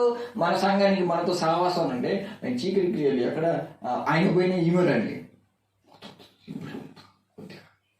మొత్తం ఆరిపోయినాక ఏవోగాక నా పిల్లలు ఎవరు లేరయ్యా, ఒంటరిగానే నీతో నేను సాగి. ఎక్కడ సాగినారా? ఒకరోజు వచ్చి ఇప్పుడు సాగినా ఒకరోజు అయితే సాగినట్ట కాదు కదా, చదవాలి ఇంకా. అందుకనే సత్వరత్నుడైతే తన క్రియలు దేవుని మూలంగా చేయబడినట్టుగా ప్రత్యక్షపరచబడినట్లు వాడు వెలుగునందుకు ఖచ్చితంగా. చీకటి క్రియలు చేసేవాడు ఇప్పుడు వెలుగును ద్వేషిస్తాడు. ఒకరు మనం ద్వేషిస్తున్నారంటే మనం వెలుగైతే ద్వేషిస్తారు, గుర్తుపెట్టుకో. ఇంకొకటి, మనం చీకటిలో ఆరిపోతే కూడా ద్వేషిస్తారు. అయితే వెలుగు నీలో ఉన్నప్పుడు ద్వేషించినప్పుడు నువ్వు చీకటి చేత ద్వేషించబడుతున్నావు, అది నువ్వు గమనించు. చీకటిలోనే ఉండి నువ్వు ద్వేషించబడితే మాత్రము పరిశుద్ధాత్మ దేవుడు ద్వేషిస్తాడు, కానీ మనుషులు నేను ద్వేషించు. అర్థమవుతుందా? పరిశుద్ధుల్ని ద్వేషిస్తారేమో గాని, యేసయ్యని ద్వేషిస్తాడేమో గాని లోకం మాత్రం నిన్ను. అప్పుడు మనకు డౌట్ వచ్చింది, అగో మా మేడం చూడు నాకు ఎంత మర్యాద చేస్తుంది అన్నయ్య గారు, మా మేడంలో ఇంతమంది నన్ను గొప్పగా పొగుడుతుంటే మరి నువ్వు మాత్రమే ఎందుకు అట్లా ద్వేషిస్తావో నాకు అర్థం కావట్లేదు. నువ్వు ఆల్రెడీ వారిలో ఆరిపోయినావు, నువ్వు వాళ్ళతో కలిసిపోయినావు, వాళ్ళ ప్రేమలో మునిగిపోయినావు. చీకటి ప్రేమ, వెలుగు ప్రేమ. మనకేమో అర్థం కాదు, ఈమె రాగానే ఆమె మునిగిపోతుంది, ఆ ప్రేమలో కొట్టుకోబోతుంది. ఈసారి మాత్రం నాకు ఏం చెప్పలేదన్నా, నువ్వు సంక్రాంతి పండుగ మొత్తం నువ్వు వడియాలు అప్పాలు చేసుకుంటే పెడితే ఆమె ఎందుకు చెప్పింది కదా. పండుగ కరెక్ట్ కాదు, పండుగ భక్తి మేము ఏమో అని ఖండించి ఏం లేకుండా ఏం పెట్టకుండా చూడు, ప్రేమిస్తుందా? మస్తు తిట్టిపోద్ది. ఆ రోజే నీ వెలుగు ప్రకాశమానంగా మారుతుంది. ఉప్పు నిసారం మీద దేని చేత అది తునీకరించబడుతుంది, కానీ మీరు లోకమునకు వెలుగై ఉన్నారు. Praise the Lord. కాబట్టి వాక్యం విన నువ్వు ఇంత గంట సేపు 2 గంటలు వాక్యం విన్నావు, ఏ ఒక్కటి కూడా మిస్ కాకుండా నీ వెలుగు దీపస్తంభం మీద ఒక ఉన్నత స్థానం, నామకార్థ క్రియ నుండి, నామకార్థ సంఘం నుండి, నామకార్థ బ్రతుకు నుండి, నామకార్థమైనటువంటి మనుషుల నుండి నువ్వు ప్రత్యేకంగా ఉండి, నేను శిష్యుల యొక్క వీటిలో క్రీస్తు సంఘంలోకి వచ్చాను, నేను ప్రత్యేకంగా ఒక ఉన్నత స్థానంలో ఉంటే నేను వెలుగింపబడతానని ప్రార్థించి ప్రేమాశ్వరి విజయాది గల దేవా, ప్రేమ ప్రభువా, నా దీపము యేసయ్యా నీవు వెలిగించినా, సుడిగాలిలోనైనా జడివానలోనైనా ఆరిపోతులే నీవు వెలిగించిన దీపము, నీవు వెలిగించిన దీపము, నీవు వెలిగించిన దీపము, నీవు వెలిగించిన దీపము, నీవు వెలిగించిన నా దీపము, యేసయ్యా నీవు వెలిగించిన సుడిగాలి